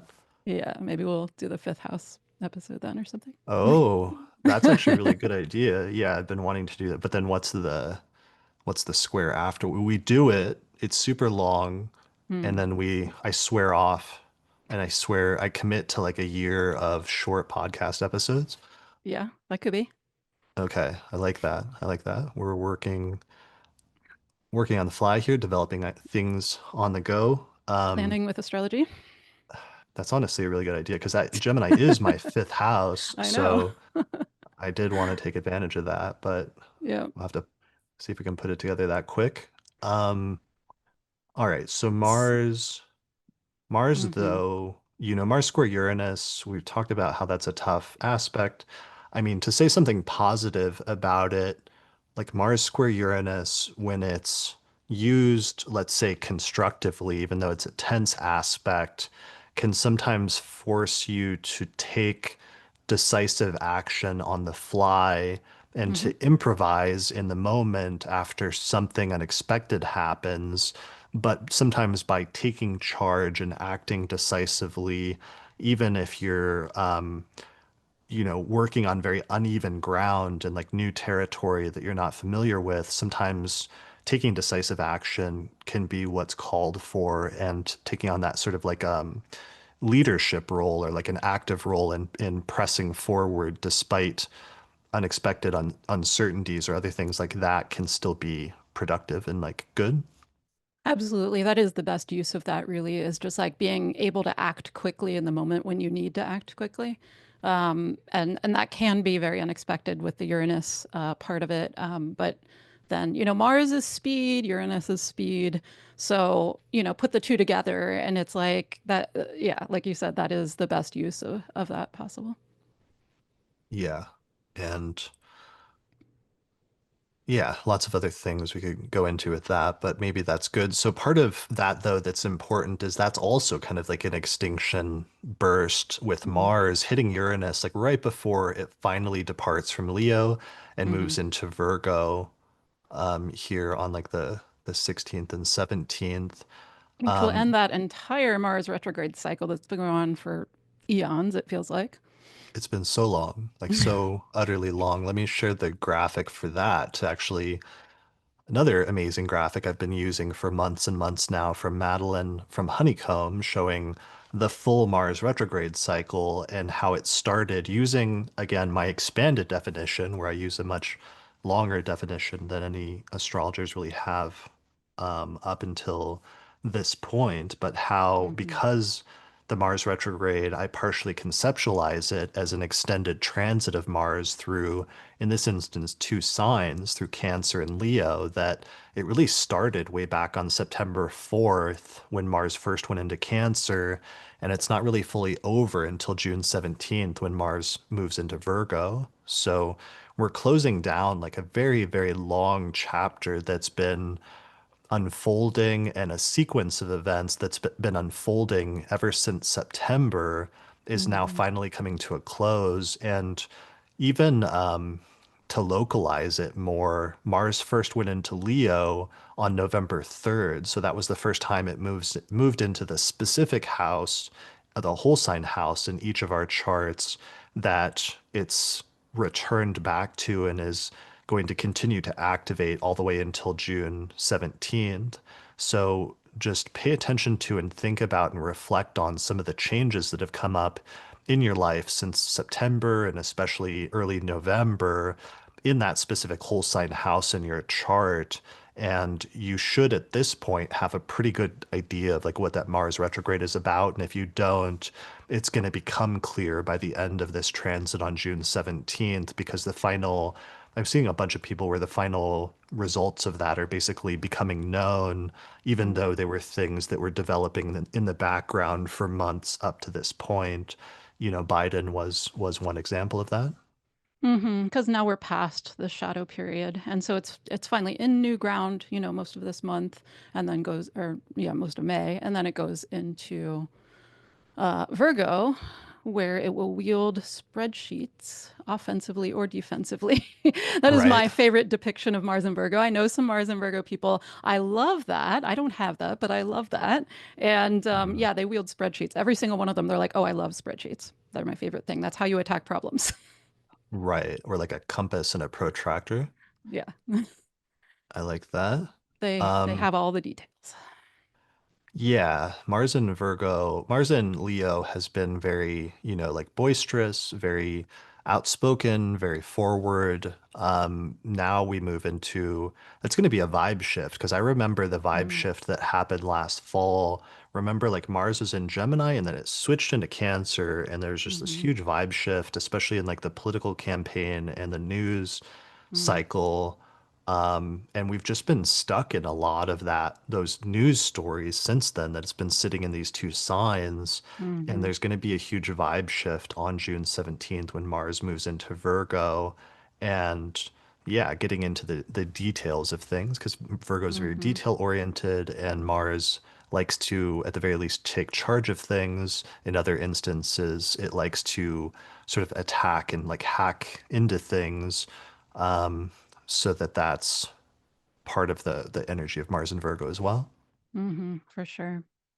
And it's interesting, I don't know if you want to go to this now or later, but just interesting how Jupiter then will be going over the whole territory where Mars has been, not the whole territory, but the Cancer part initially, right?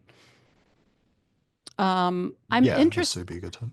Okay, I'm interested in that phenomenon that Jupiter, because Mars has at the very least stirred up something in the Cancer area of people's lives. On the harder side of things, it's maybe burned something down in that area of life. And Jupiter then is coming in as almost like a balm. It's Jupiter in Cancer, and it's not just expansive and new growth, but it's also very emotionally attuned in Cancer. And so whereas you had Mars, I'm thinking about how when Mars was in Cancer, we had the LA fires, and there were all these really dumb, if I can just say that, really dumb fights online on social media about who was deserving of compassion in this situation, which of course was talking about like, oh, well, there were rich people who lost their homes and maybe it wasn't their only home, and this whole thing.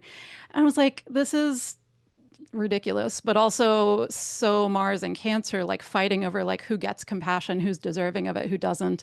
And I'm thinking then about Jupiter coming in. Jupiter is so bountiful and expansive. It's in the sign of the moon, which collects and includes.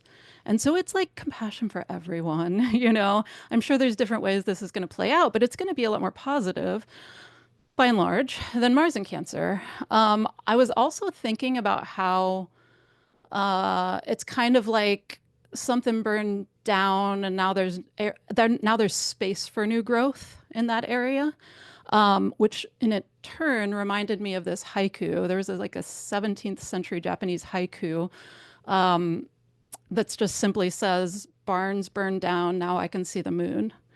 And I loved that both because of the moon part, because Jupiter is moving into the sign ruled by the moon.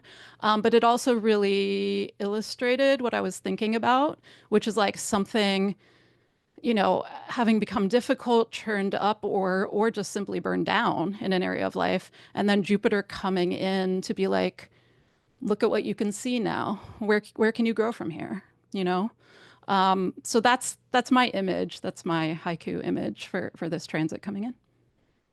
Yeah, absolutely. I love that. That's a really good. I'm glad you said that haiku.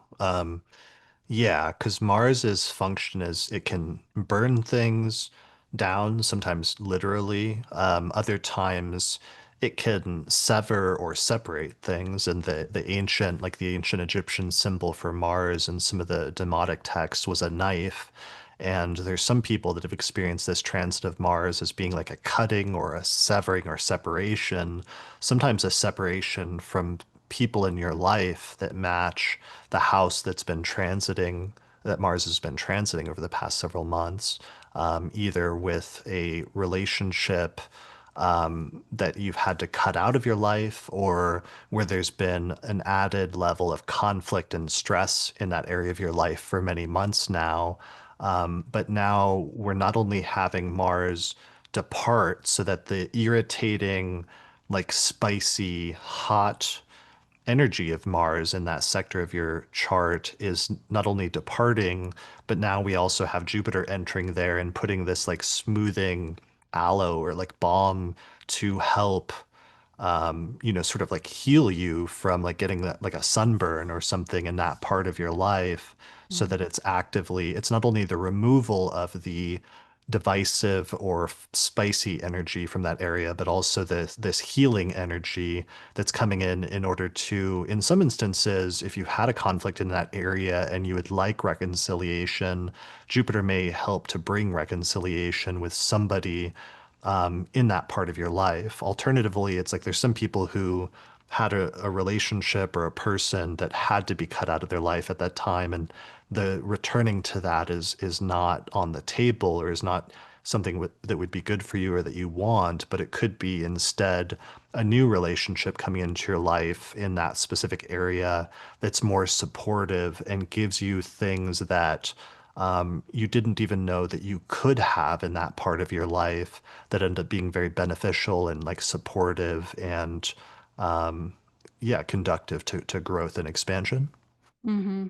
And you know, there's a range, of course, of how people have experienced Mars and did experience Mars and Cancer. You know, in some cases, it was more like burning things down, or you know, a lot of strife, conflict. Whereas in other instances, you know, this is usually, but not always, the day versus night chart distinction. But in other, even you know, in the more constructive way, it was still a retrograde of Mars through there, and so it's a lot of like having to do a lot of work reworking of like what am I doing in this area of my life. Like there can be angst associated with that, even if it's like not a worst case scenario Mars retrograde there.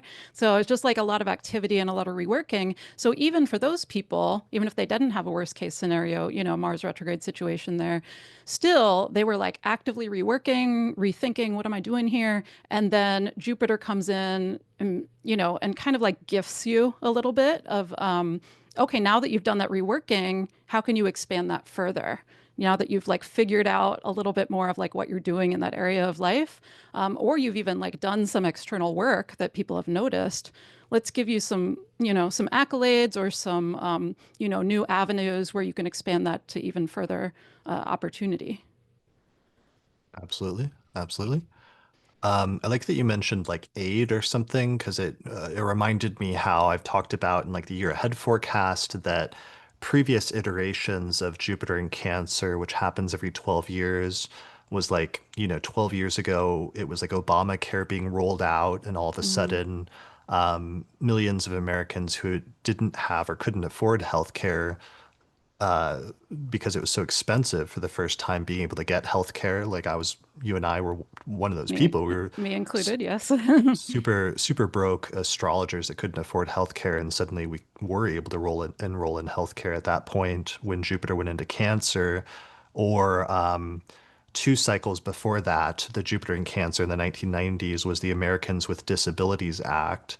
So there's this real, which put into place like important regulations in some instances for like wheelchair accessibility or other things like that are things we take for granted now at this point in society for the most part, but just like didn't exist up until that point. But they were all about literally like attempting to take care of people and to provide some sort of protective function to take care of those, especially who were in like a weaker position in society or a Mm, position in society that was like less favorable, but also to take some of those people that are in a less good position in society and to raise them up, mm, which is really the heart of what it means for a planet to be in its exaltation, is the planet and the things that it signify get raised up or elevated in some sense.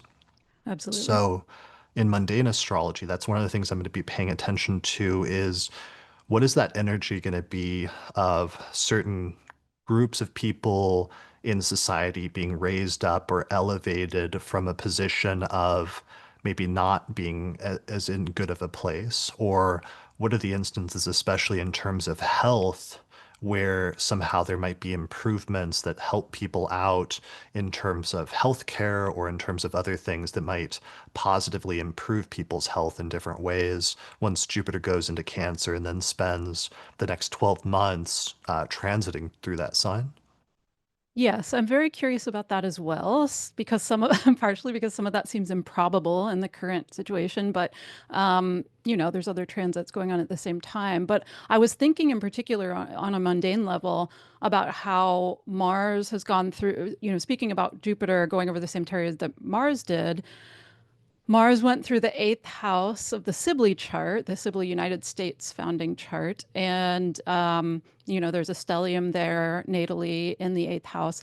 And Mars going through there just tore up funding for a lot of things, right? Like a lot of organizations, a lot of projects and things of that nature. And A lot of of like course, a lot of humanitarian aid organizations. yes, yes, that too. Right. And it's like that is Mars and Cancer, right? It's like cutting of that aid. And so I am curious about Jupiter going through that territory as well, because the ascendant ruler of the Sibley chart is there, Jupiter in Cancer. And we're in some ways known for that aid and that funding, even internationally, as well as nationally. So I'm curious about Jupiter moving into the sign of exaltation, doing the 12-year Jupiter return in the eighth house in the same territory where Mars just like cut that all to hell for a little while. Like, is funding going to be restored in some of those situations? I can see that possibility, at least in some cases. I wouldn't, if I were betting, I wouldn't bet all of them, but, because subsequently, of course, Mars has gone into the ninth house of the Sibley chart, and there's been lots and lots of court cases. And some of those court cases have said, no, you got to restore that. And so I can see that being like one way where some of that's going to happen. I don't know to what extent, but yeah, I'm curious about that on a mundane level too. Yeah, we'll have to see. I think it's just one of those instances because I keep expressing skepticism about that the past few months. We talk about Jupiter and Cancer as well, but I think it's one of those instances where we have to trust the astrology and our basic interpretation of what we would expect that to mean, Hmm. despite the current like implausibility of that. Sure. Practically speaking, for what we know in terms of where things have been, that there's going to be some trends like that that we can anticipate from the basic symbolism of that. And it'll be interesting to see how that actually turns out over the next like 12 months and what that Yeah. specifically like manifests as. For sure. And Jenny D in the comments reminded us that, of course, it still has that square to Saturn initially as it goes in. So, yes, that might not all happen like in the beginning part of the transit for sure. Yeah, absolutely. Yeah. Um, Okay, so Jupiter in Cancer, if people would like a further like personalization of the area of your chart that like Mars may have caused problems in, and the area of your chart that Jupiter may be cleaning up over the next 12 months, I talked about this in my year ahead horoscopes for each rising sign for 2025. So just go to the YouTube channel and find those for your rising sign, and then I'll have a specific delineation of that talking about the whole sign house that that transit matches in the area of your life that that's probably going to be impacting. Hmm. All right, where are we at? So covered Venus retrograde, Mars going into Virgo. Mars is going to be there in Virgo because what's going to be cool about this, Mars going into Virgo also is all of a sudden we're returning back to a period where Mars transits suddenly are not going to take like 10 years, but instead Mars transits as Mars continues to pick up speed are going to start being like, relatively quick affairs now, Right. for the foreseeable future, since it's not going slowly and like grinding over certain degrees forever Yeah. for the first time this year. Yeah, thank God. They're going to move back towards their usual like 6 weeks instead of like, however many months, the better part of a year. I think Mars retrogrades are possibly might be my least favorite type of transit. All right, don't jinx yourself with like a Saturn. I feel like you're just I mean, asking that's for a true. tough Saturn transit when you say that. Yeah, I Um, shouldn't be saying that, but yeah. yeah. Yeah. I just did a whole episode on Mesopotamian astrology and their conceptualization of the planets as gods, and yeah, don't tempt You think them. Saturn's listening? I mean, I'm not gonna test it. I'm not gonna use my own For sure. fate as like a scientific experiment to find out. Yes, very sorry, Saturn. You're very respected. Yeah. All right, that's better. Yeah. Well, the thing they were doing in the Mesopotamian tradition we didn't get into a lot is they would sometimes do like the substitute king ritual. So Mm-hmm. it's like if it said the king was gonna die, then they would just like switch out the king and Right. then make that hopefully not happen, which I always thought was kind of funny because it's like you're tricking the planets or you're trying to trick the gods or something like Right. that. And yeah, I'll have to have a Yeah. further fuller discussion about that at some point. Yeah. All right, so back to aspects. We talked about Venus entering on Taurus on June 6th, Mercury, Jupiter conjunction on June 8th, Jupiter entering the sign of its exaltation on June 9th. Um, Also on June 11th, I just wanted to mention this because it's probably my second favorite aspect of the month, which is this nice Mm. little Mercury Venus sextile. That is not the right Mm-hmm. chart. That is, I really like the Mercury Venus sextile too. hold It's on. one of if I had to, people sometimes they're like, oh, if you had to trade out something in your chart, or if you wish there was something in one thing in your chart that you don't have, and that would be mine, like a Mercury Venus aspect, because it's so good about putting things into words in a aesthetically pleasing way, but also in a relationally oriented to the person you're communicating with way. Like it's just really good with words. And I wish I had that one. So this will be a nice little transiting aspect. Absolutely. I always think of T.S. Eliot, who is my example of like a Venus Mercury conjunction on the degree of the ascendant in Libra. And he's like a famous poet. Mm. But this Mercury Venus sextile happens from like 5 degrees of Cancer to 5 degrees of Taurus on June 11th. And this also happens to be the day of our first lunation of the month, which is a full moon in the sign of Sagittarius. Hmm. So let me actually animate the chart to be exactly at that full moon. It's a little timing wise, the moon goes exact very early in the day on the 11th Mm. here in the US and like US time zones. It goes exact at 20 degrees of Sagittarius. And one of the things that's cool about this lunation is that it's happening in Sagittarius in a Jupiter ruled sign, and it's only like 2 days after Jupiter has moved into Cancer.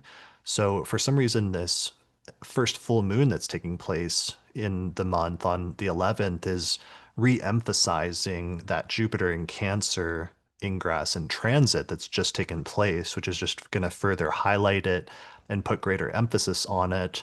But it's also great that it's happening the same day as the Mercury Venus sextile, because then that's really going to highlight, or it's going to stamp that Mercury Venus sextile onto this lunation, which could give it greater longevity of like a couple of weeks than it might have otherwise. Mm. That's such an interesting full moon because, on the one hand, I do really like that Jupiter has already ingressed into Cancer and it's ruling the full moon. And the Mercury Venus is lovely. It's also 2 days right after the moon goes through late Scorpio and sets off potentially the Mars-Uranus square. Um, Hmm. and so I'm curious about that interplay. There's some really nice things going on, and then there's some little jangly things potentially as well. Yeah, well, it's also just a few days before the Mars-Uranus square itself comes into Right, alignment. It goes exact on the 15th. So that is exactly. hard because it's already functionally like operative at the full moon, which is that Mars is Mm. at 26 Leo and Uranus is at 28 Leo. So it's like we get Hmm. these two competing energies of a very optimistic, smooth talking, and poetic Mercury Venus sextile that's happening the day of the full moon. But then we also have this much more tense, combative, disruptive, and even potentially violent energy of Mars Uranus coming into alignment right after that full moon, just a Hmm. few days later. It's a very interesting mixed picture. Yeah. Yeah. And if that wasn't enough, it's like, look at Saturn and Neptune. Mm. Saturn has now clicked over, so it's within a degree of Neptune for the first time, where Hmm. Saturn's at 1 degree and 4 minutes of Aries, and Neptune's at 2 degrees and 1 minute of Aries. So they've finally come within 1 degree, which means we're at the most intense phase of the Saturn Neptune conjunction at this point that we've never experienced before. And the Mm. full impact of that is really being felt at this point. Hmm. By the end of the month, they're so close to the stations. Like I think Neptune stations first, maybe 4 days into July, and then Saturn's 12 days into July, and they're 13 minutes apart when they station. So this will be a really interesting, when they're both stationary. So this will be an interesting test of like, is that exact enough? Versus like exact to the minute. I think it'll feel pretty exact. So by the end of the Yeah. month, since we're talking about June and not July, but by the end of the month, they're basically there. Yeah. Well, and it's like with transits, that 1 degree orb like always seems really Mm. important. Like I always feel like that is really the most intense. Like there's ranges, like the 3 degree thing is a range and Mm-hmm. so on and so forth. But the 1 degree is when the most acute events tend to happen when you're talking about like a transiting planet to a natal planet. Mm. But that's also true of like transiting planets in the sky. So this full moon also, the fact that that alignment comes within a degree around the time of the full moon, Mm-hmm. is really making that part of the energy that we're suddenly feeling as well. So, Mm-hmm. I don't know how to delineate that because that's like three very it's very different energies of like Mercury sextile Venus, Mars square Uranus, and Saturn conjunct Neptune all happening in our environment and like the weather at the same time. But Hmm. And square obviously Jupiter. squaring Jupiter, so like Yeah. yeah, then we go to Jupiter-Saturn square and the struggle of contraction versus expansion.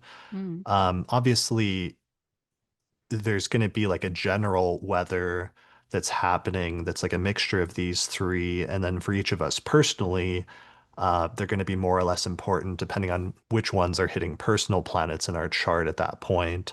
But it will be very interesting to see what the like soup of this transiting mix puts together starting around mid-June. Hmm.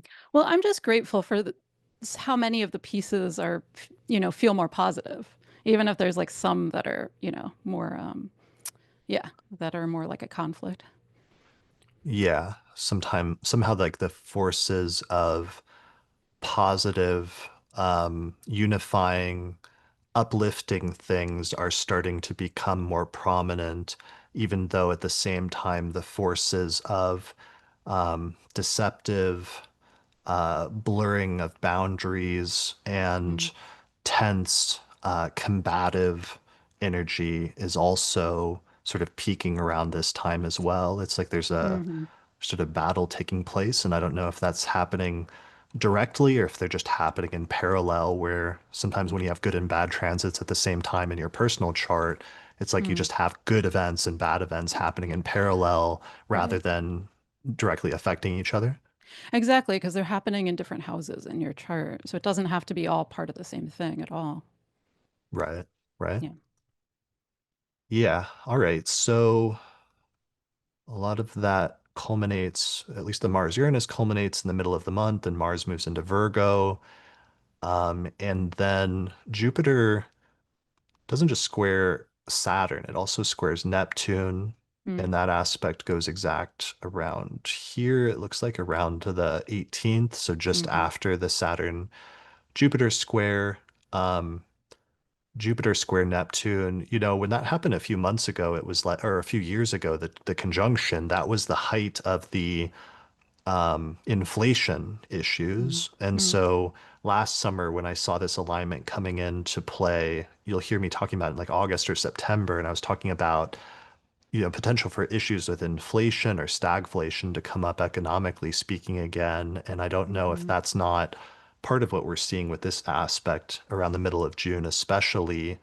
But in terms of people's personal lives, what are some like delineations of Jupiter square Neptune Um, or just I the energy in yeah. general? Yeah, the energy in general. Well, it's interesting because I feel like I have to back up a step and say something more about Saturn Neptune first and then Jupiter square Neptune. So Saturn Neptune is, as we were talking about earlier, the blurring of boundaries and the, having a harder time distinguishing what's real and what's fantasy. But it's also happening, more specifically, it's happening in an area of our chart. It's happening in a certain house and it's happening in a different part of our lives for each of us. And Saturn and Neptune together can be the dissolving of previous structures that you thought were going to hold up in that area of your life, or Mhm. plans, like long-term plan, medium to long-term plans that you had. It can also be conversely the process of concretizing new dreams and making new dreams real. Typically, as you know, with this kind of aspect, the hard aspect, there's a dissolving first, and then later on in the transits, then there's more of the, the building up, the concretizing of the new dream. Um, Mhm. I remember like my Saturn return was Saturn opposite Neptune, and I was in grad school, and I just got disillusioned with grad school and academia, and I thought that's where I was wanting to go. And just to give a quick sort of illustration of how that goes, and then there were just a bunch of days where I was like, this does not feel inspiring to me anymore.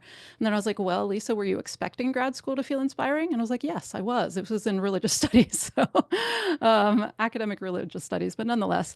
And so eventually I dropped out after a lot of soul searching because that was my dream that was just dissolving for some reason. It was like no longer my dream anymore, but it took some coming to terms with. And then I was like, you know what? I think I want to be an astrologer. And then I started building that up and making that more real and like figuring out the steps to move towards and information gathering and what have you. And then that became concretized over time until that was like my new dream that was like real in the world. So that's the kind of way it can go, at least sometimes. So I feel like it's much more likely in the beginning part where there's more of a dissolving in the beginning with the Saturn Neptune. Um, yeah, so Jupiter square that. Um, there's a lot of different specific scenarios that could happen in individual people's lives, but I feel like that puts a magnification on that process. Mm. Um, and then there's also the tension, of course, between like this issue over here that's more likely to be an issue, right, in the Aries part of your chart, but then your desire to keep, moving forward and expanding in the Cancer area, and that push pull. I expect a lot of people will experience that as a push pull. So the Neptune can be the lack of clarity or the like, where am I going from here? What am I trying to do here? In this area of my life. Mhm. Yeah. Yeah, absolutely. Yeah, I think sometimes one of the things that came up in the Saturn Neptune episode in research was sometimes in society or the world, or sometimes in our personal lives, having barriers or these arbitrary distinctions between things that separate them, and having those torn down at these times under this alignment. But sometimes that being a good thing. Like one of them obviously was like the Berlin Wall being torn down under the last Saturn Neptune opposition, and this Mm, like country that was whole of like Germany that got split in two by this arbitrary boundary, suddenly having the boundary fall and having the reunification of East and West Germany at that time. Or elsewhere, somebody on YouTube, there was a great insightful comment. I wish I knew the name if I could recall that offhand, but they commented on how I had noticed that we kept seeing instances where women were being elevated into positions of power under previous Saturn Neptune conjunctions. And I mm, was like just spitballing ideas, trying to understand why that was, if that was coming from Saturn, and if Saturn was, there was some speculation about whether Saturn was associated with women in some versions of ancient astrology, and whether that was the reason why this was happening. And somebody pointed out that the explanation could be much simpler, that it could just be an issue where there had previously societally been this arbitrary distinction between like men leading countries and women not leading countries, but that in those instances of Saturn, Neptune, the artificial barriers and boundaries to that dissolving mm, briefly for a period of time at different points in history, and showing that those were artificial boundaries that didn't need to exist. mhm, And those instances of women coming into power and doing a great job. So I think that's going to be part of our lesson with this one, but also in people's personal lives, is identifying some instances where there may be boundaries or these artificial barriers that you've set up in your life that you realize that you can free yourself from, and having some sense of freedom or liberation from mm, a restriction that you were feeling previously, which could actually, even though we're interpreting the square oftentimes with Jupiter as being like a tension there, there could also be a sense of like liberation from that, of the breaking free from some of those artificial boundaries, suddenly feeling like liberating, but also entering you into a period of growth and expansion for a year in like the mm, Jupiter sector of your life. mhm, And both of those energies with Jupiter and Neptune are often associated with religion and spirituality.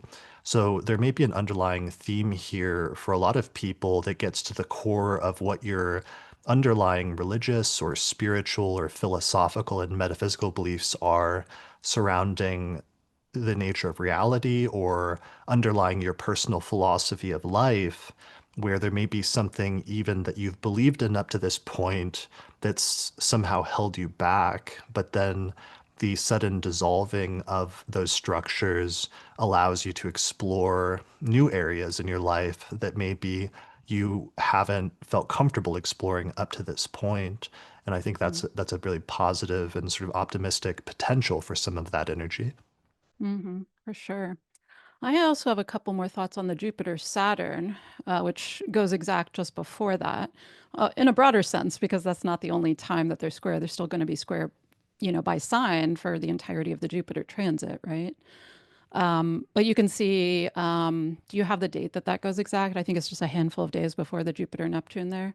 Jupiter Saturn. Mm-hmm. That's on the Oh, the 15th, the 15th, same day right. as Mars. Yeah. Yes, yes, right. Okay. So a couple things that I was thinking about that. I think despite the square, it's going to be really nice to have Jupiter and Saturn in cardinal signs after this long morass of um, Saturn in Pisces, which it will go back to, briefly later in the year, but, we don't have it for now. And then Jupiter being also an immutable sign. They're both in mutable signs in Gemini and in Pisces. That's not very action oriented, right? I really Mm. like the idea, at least, and we'll see if I like the feeling of it. But in theory, I like the idea of both Jupiter and Saturn being in cardinal signs all of a sudden after both of them being immutable signs. Because mutable energy is great in terms of flexibility, in terms of gathering, info and people from here and there and, melding things together. But it's not very forward directed. Whereas cardinal sign energy is about initiating things.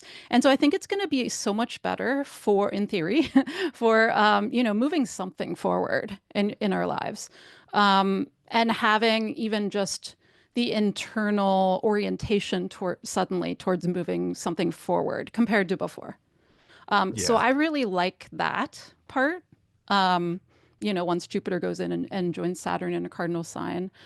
I also was looking at, I Let was me looking, say, can I say oh, something yeah, about that before you absolutely. transition? Go ahead. I think that's an excellent point because with Jupiter and Saturn in mutable signs, mutable signs have this discursive energy where usually they're or digressive energy where usually Hmm. it's like focusing on some talking about something but then having a major digression and like going in a different direction for a while before you Yeah. eventually loop back to the original point. Hmm. And that can be good because it's transitional and it's free flowing, but it can be not direct in its like manner of proceeding forward and attacking things. Hmm. So yeah, having that shift of both of the two biggest planets in our solar system moving into cardinal energy is going to be a vibe shift in that it's going to feel much more direct and much more getting to the point with things. Hmm. But one of the things I meant to delineate is we needed to talk a little bit more about Saturn and Aries Hmm. because Saturn and Aries is also direct. And I kept mentioning over the past year because I've been so fascinated by Francis Ford Coppola having Saturn and Aries as his chart ruler and his whole thing about like leaping into the unknown in order to prove that you're free. And Hmm. wanting to do that as a basic impulse, even though sometimes when you don't plan things out, the problem can be the problem with like innovating for the sake of innovating or innovating for the sake of asserting your own freedom is that sometimes, Saturn is a planet that really needs to think things out ahead of time. And when you put it in cardinal Aries that likes to move fast, sometimes there can be failures that result from a lack of forethought or a lack of long-term planning, and especially for a lack of going slow, because Aries is a sign out of any of the other signs that likes to go fast. And Hmm. that's one of its core archetypal significations is Aries likes to go fast. And that can be like fast cars, that can be moving fast and direct in launching new ventures and undertakings. But when you put Saturn there, there's a struggle because there's also sometimes like a stop sign of like what happens if you move too fast before you're ready and you run into a roadblock that says that you can't proceed further. Hmm. So somehow that's going to be a major part of the energy that since Saturn has just moved into Aries, we're just getting used to in June as like Hmm. the early phases of that for the first time and what some of those despite having this optimism of Jupiter in Cancer and the cardinal energy of like the excitement of leaping forward into the unknown, the realization that sometimes our leaps forward won't always be successful initially because sometimes you need to fail like a couple of times before you've truly refined something. Absolutely. Yeah, there can definitely be a tension I've noticed in people I know with Saturn and Aries natally between going fast or going slow. And it can often be like not so much the middle ground. There's like the impulse to like hurry up or the impulse to like hold back too long are at odds Mm. with each other because of the archetypes of Mars and Saturn, exactly as you were saying. So, yeah, there can be that. My favorite phrase that I've thought typifies Saturn in Aries is like the courage to do your own thing. Um, because Aries is very comfortable standing alone and initiating things on their own. And Saturn, is like the long-term impulse around whatever sign it's in. Um, and also, sometimes required bravery around challenges. Like even if you don't want to be, like this challenge that's being set in front of you requires you to be brave, even if that's not your usual way of being. Um, or if it is. But, anyway, those two things are kind of how I'm thinking about Saturn and Aries so far. Um, I was thinking back that the best thing about getting older in doing astrology is you can think back to like, long past transits, right? And compare like your past transits. And I had remembered that the last time that Saturn was in Aries in the mid to later 90s, I was in my early 20s and I worked for about a year and a half as an art model, which isn't so much the important part. The important part was that for the first time in my life, and then not again for a long time, I was self-employed. I had no boss. And I was like, this is the best thing ever. I could say yes or no to jobs. I could, do whatever I wanted. But I had to manage, of course, on my own, which is very Saturn and Aries. And so I was thinking back about like that being sort of what the energy was like for me last time was like this sudden, you are it, you are managing the whole thing. Like, and, for good or ill. Mhm. Um, so yeah, the courage to do your own thing. Um, let's see, I was going to say something else about that, about the square. But I don't know if you wanted to say anything else about Saturn and Aries first itself. No, if you've got something about the square, I go do. ahead. I mean, it kind of brings us to the second lunation of the month where that's still Mm. prominent if you wanted to tie it in with that or if you want to make that point first. I think I'll just say this first, and then we can go on to the lunation. I was thinking about Jupiter and Cancer square Saturn and Aries in general, and something I like to do sometimes is, look up if there's natal charts, like see whose natal charts have that, and see how that's expressing in their lives, because that's like a good way sometimes to get a better sense of certain transits coming up. So interestingly, I didn't find a lot of charts pulling up that, but one that I did was the author Laura Hillenbrand. And I will explain it. I don't know how many of you know her already. But she wrote two huge nonfiction bestsellers. One was Seabiscuit, which was about the horse. I swear I'm not on a horse theme. This is just coming up organically. And then the All other one right. was she All was right, a horse person. Sagittarius. She was a horse person. I am not a horse person. All right. I'm a I'm Sagittarius, not, not horse person. I'm not judging. It's all, So funny aside, when I was a child, predating astrology entirely, but there was a pen pal section in the back of some kids magazine, and I don't know if everyone wrote their birth dates, but at least this one person did. And she had the same exact birth date as me. And I thought that should be meaningful, which is a funny thing later in retrospect, right? Of like, that was my early precursor to like astrological thinking. So I wrote to her. She was in California and she was a horse girl because Sagittarius. nice. I didn't get Nice. that part of Sagittarian energy myself, but anyway, maybe I'll grow into it. Maybe this is the burgeoning of my horse era. I Uh, think it's so, happening. so anyway, so Laura Hillenbrand, she wrote two huge nonfiction bestsellers. One was Seabiscuit and one was Unbroken, which was about like a World War II. He was like a, a racer, but he, ended up being a POW in World War II. She got super sick when she was in her early 20s, or no, she was 19. She was only 19, with myalgic encephalomyelitis, it turned out to be, or otherwise known as ME, which is a neuroimmune illness that can be incredibly devastating and multisystemic, keeps people homebound quite often. Um, Also, side note, half of long COVID cases qualify for the ME distinction, another reason you don't want to get it. So, anyway, her story, she had to drop out of college, so she turned to freelance writing in the meantime. She has Saturn in Aries, square Jupiter in Cancer, not close by degree, but by sign. Um, she had this huge success over time with this writing, but she wrote in tiny increments and with huge constraints because she was so sick. Like she would do interviews over the phone instead of in person. She couldn't Mm, even look at screens because of it would give her vertigo, and so she would like order vintage newspapers and like read them in person. Um, I was thinking of this because she had this constraint in the Saturn and Aries part. Oh, I don't know her full chart, it's not timed, but nonetheless, I think the example holds. She had this huge constraint going on, but it was square this really nice exalted Jupiter in Cancer, also co-present with Venus in Cancer. She ended up with huge success, but it was enacted through the process of huge constraint. mm, And it was not just huge constraint, i.e., Saturn, it was Saturn in Aries, which is I'm going to do the thing that I can do and I'm going to do it independently, right? Which I love. right. This is such a good example of this. Um, And in short bursts and increments that you're able yes. to, given your constraints of time or health or other things.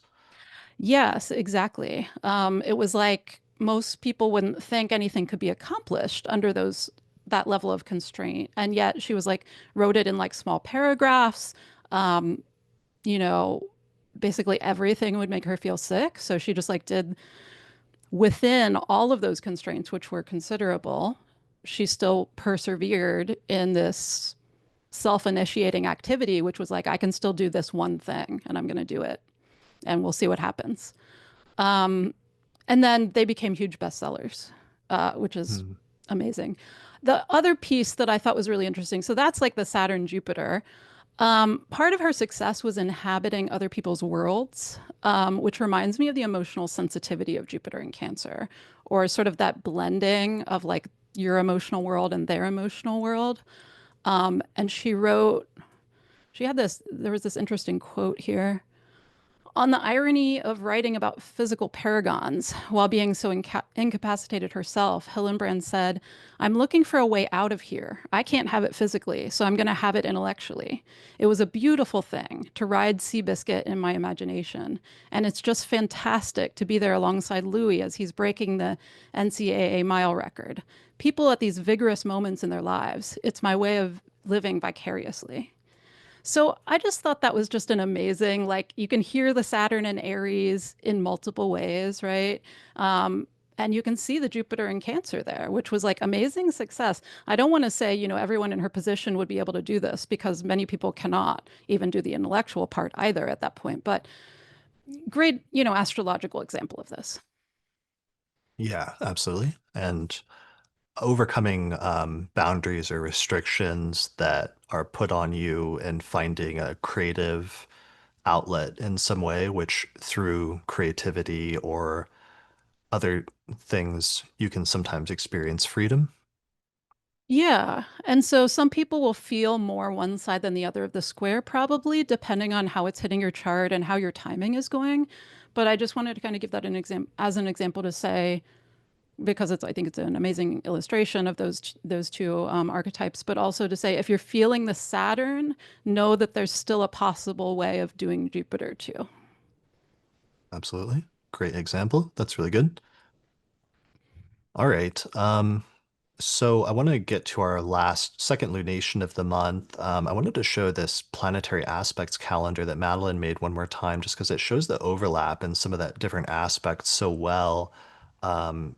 The Venus Jupiter sextile earlier in the month and that different pileup of planets, the Mars Uranus square and Jupiter Saturn square and Jupiter Neptune square in the middle of the month. But at the end of the month, things get busy again around the time of this Sun-Jupiter conjunction on the 24th, because that's also when we have our second lunation of the month, which is a new moon in Cancer. So the awesome benefit of that is that the new moon in Cancer is marked by that Sun-Jupiter conjunction this year because of Jupiter's recent ingress into Cancer. So here's the chart roughly for the new moon in Cancer, which happens on June 25th. And we see that the new moon's going to go exact at 4 degrees of Cancer, and that'll just be separating from Jupiter, which is at 3 degrees of Cancer at that time. So I really like that. That's like a really positive and optimistic looking new moon that's taking place. That's really emphasizing that new energy of Jupiter in Cancer. And it's also coming off of, because by this point, since Jupiter's at 3 Cancer, it's actually separating from Saturn and it's separating from the square with Neptune. So it's starting to at least get away from those aspects and move out of some of the sort of tension and constraint that Jupiter was experiencing earlier in the month. Yeah, that looks so lovely. I'm excited to see how this the new moon it feels experientially in that moment once we get there, and how that plays out, because the new moon's so closely conjunct Jupiter, exalted. It's sextile Mars, which is finally in a new sign, which is going to be a breath of fresh air in many ways, and kind of makes that more constructive with the Mars sextile Jupiter. It's like great, um, support for action. And then even like Venus being in its own sign of Taurus in an overcoming sextile to all of those Cancer planets. It's all really very nice. Very nice looking anyway. Yeah, for sure. Um, And this is also after Jupiter starts separating from the square by degree anyway with Saturn. So there should be a mhm. feeling of lessening of that constraint too. Yeah, it's like Jupiter's separating from that. This notion, this energy of just like growth and expansion, not just in the Cancer section, but also in general, seems to be stamped onto this new moon. Um, and the moon, once it hits the sun, it sextiles Mars, and then it applies to a sextile with Venus widely in Taurus. And Venus is making its way towards Uranus at the end of Taurus. Um, does it hit it by the end of the month? No, it waits. No, It it'll be doesn't. within a few degrees. Yeah, not until July. Yeah. Oh, that's interesting. On July 4th is when it hits it. So the only part of this new moon I don't like is that Mercury is building up to that opposition with Pluto. We can clearly see because Mercury's at like 28 degrees of Cancer Mm. and Pluto's at 3 degrees of Aquarius, so that it's like the following day or within 2 days, Mercury ingresses into Leo, and then it begins this tight opposition with Pluto. And this is actually more important because Mercury next month in July is going to go retrograde in Leo. So Mercury actually hits its shadow degree. I believe it retrogrades back to 4 degrees of Leo. So it hits its shadow degree by June 30th, Mm. um, which means that Mercury-Pluto opposition is going to be something we experience multiple times. But also it means as soon as Mercury goes into Leo, it's going into a sign that it's going to sort of camp out in for an extended period of time over the course of the next month or two. So Mercury-Pluto oppositions, though, we've seen different Mercury-Pluto aspects over the past few years.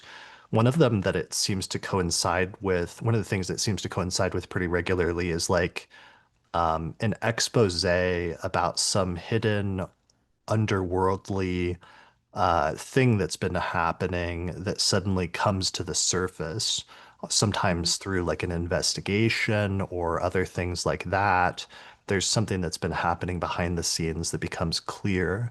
And yeah, this is one of the things I'll be paying attention to is something like that. Then with this Mercury-Pluto opposition that's starting already on the 27th, but that may not be like a one and done event, but because of the Mercury retrograde, it may be like a sequence of events or like an exposure of something that sets off a series of events that then leads to the uncovering of other things during the course of the retrograde.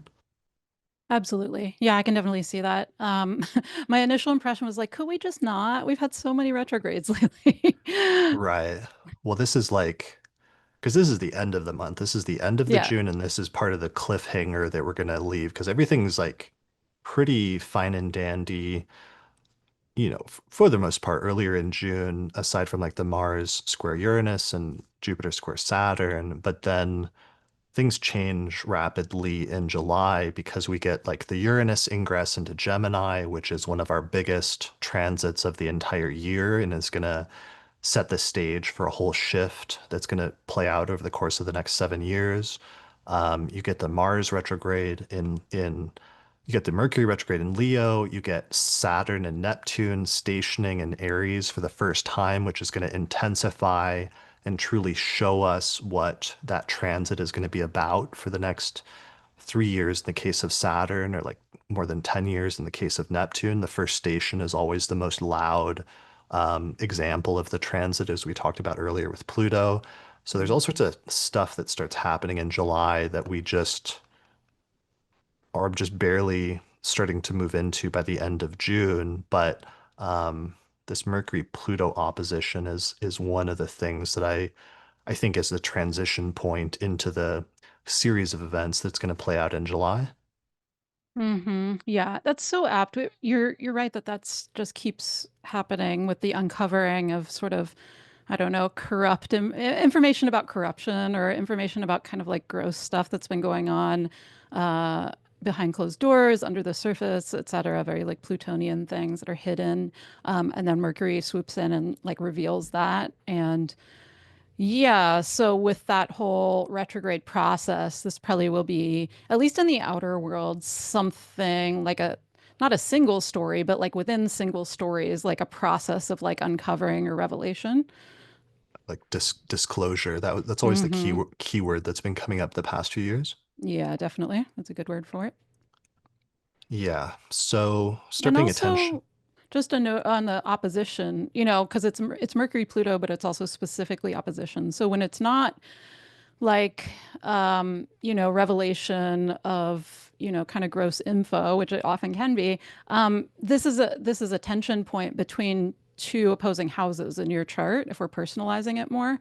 And this can be like you're trying, there's a process happening of communication, information gathering, or so forth, speaking, writing, anything mercurial in this one area of your life, but it's like opposing this Pluto transit that's like much a longer process than the Mercury one in this opposing house where maybe something's getting deconstructed, maybe something's kind of like past its due date and is falling apart. Like your attention may be split between two areas is often a very common thing with oppositions. Yeah. What's the word for when somebody like that you have an expectation in like a movie or like a story narrative, but then somebody like undercuts it? What's the word for that? Oh, I can't think of that right now. I understand what you're saying. Anyone in the chat help me out? Live chat. Um, Undermining A twist. twist, No, it's like a blank of exp subversion. a That's it. subversion of expectation. Yeah. Thanks, Alexandra in the chat. So subversion, because I was watching this, I was like watching some YouTube thing was recommended about like the Star Wars trilogy that came out over the past 10 years, and how in the middle of that new trilogy they in the first trilogy, they brought in somebody, a director who like set up a bunch of storylines. But then in the second one, they brought in a new director, and for some reason, his thing is that he wanted to subvert expectations. So he like subverted the storyline of like a bunch of different things from the first movie. But then in the process, it ended up then killing the like storylines that were supposed to be arcs throughout the entire trilogy, Mm. and it brought many of those storylines to a halt in the middle of the trilogy so that they struggled to then figure out what to do with the third one, and the end result was universally not viewed as being super successful. But it reminded me that back in like 2017 when this happened, there were some planets going through the signs of their detriment, and the director was going through some like Saturn opposition transit, and it just reminded me that opposition transits can often coincide with a subversion of expectations or a subversion of topics involving the two houses that the transit is happening in your chart. So the setting up of something like Pluto starting to go through Aquarius in whatever house that is transiting in your chart, but then Mercury comes in this Mercury retrograde and throws some things up in the air in the opposing house so that it subverts some sort of expectation or some sort of theme that's been developing in the Aquarius sector of your chart with Pluto. So I Mm. wanted to put that out there just for people to think about that because it's a core opposition aspect keyword I've come to understand over the past decade, which is a subversion of things. Mm-hmm. All right, so that Mercury retrograde just begins to build up at the very end of the month, and that's sort of like a cliffhanger. Um, Uranus is just on the cusp of going retrograde or of going into Gemini. It's at like 29 degrees of Taurus, getting ready to move into a new whole sign house for the first time in July. So that's another cliffhanger. And then Neptune is getting ready to station retrograde in Aries on July 4th. And then Saturn will station retrograde shortly after that on July 13th. So that is another cliffhanger that we are right on the cusp of some major stuff by the time we get to the very end of June, Mm-hmm. So, which ultimately, like a television series, leaves us on a major cliffhanger because we can see that we're right on the precipice of some major changes and major events that will have both implications for the world in general, like major world-changing, country-changing events, but then mhm. also in terms of our personal lives, some major shifts that we're right on the cusp of as some of these planets like Uranus move into a whole new sector of our chart that none of us have experienced before unless you're, in your 80s. You would have Mhm. to be because Uranus takes 84 years to come back to where it's moving into now. Yeah, you'd have to be in your later 80s or above. Right. Yeah. Yeah. Yeah. So that leaves us with a good like cliffhanger for our next episode, next forecast, where Hmm. we'll come in again next month. Yes. You have any thoughts about those cliffhangers?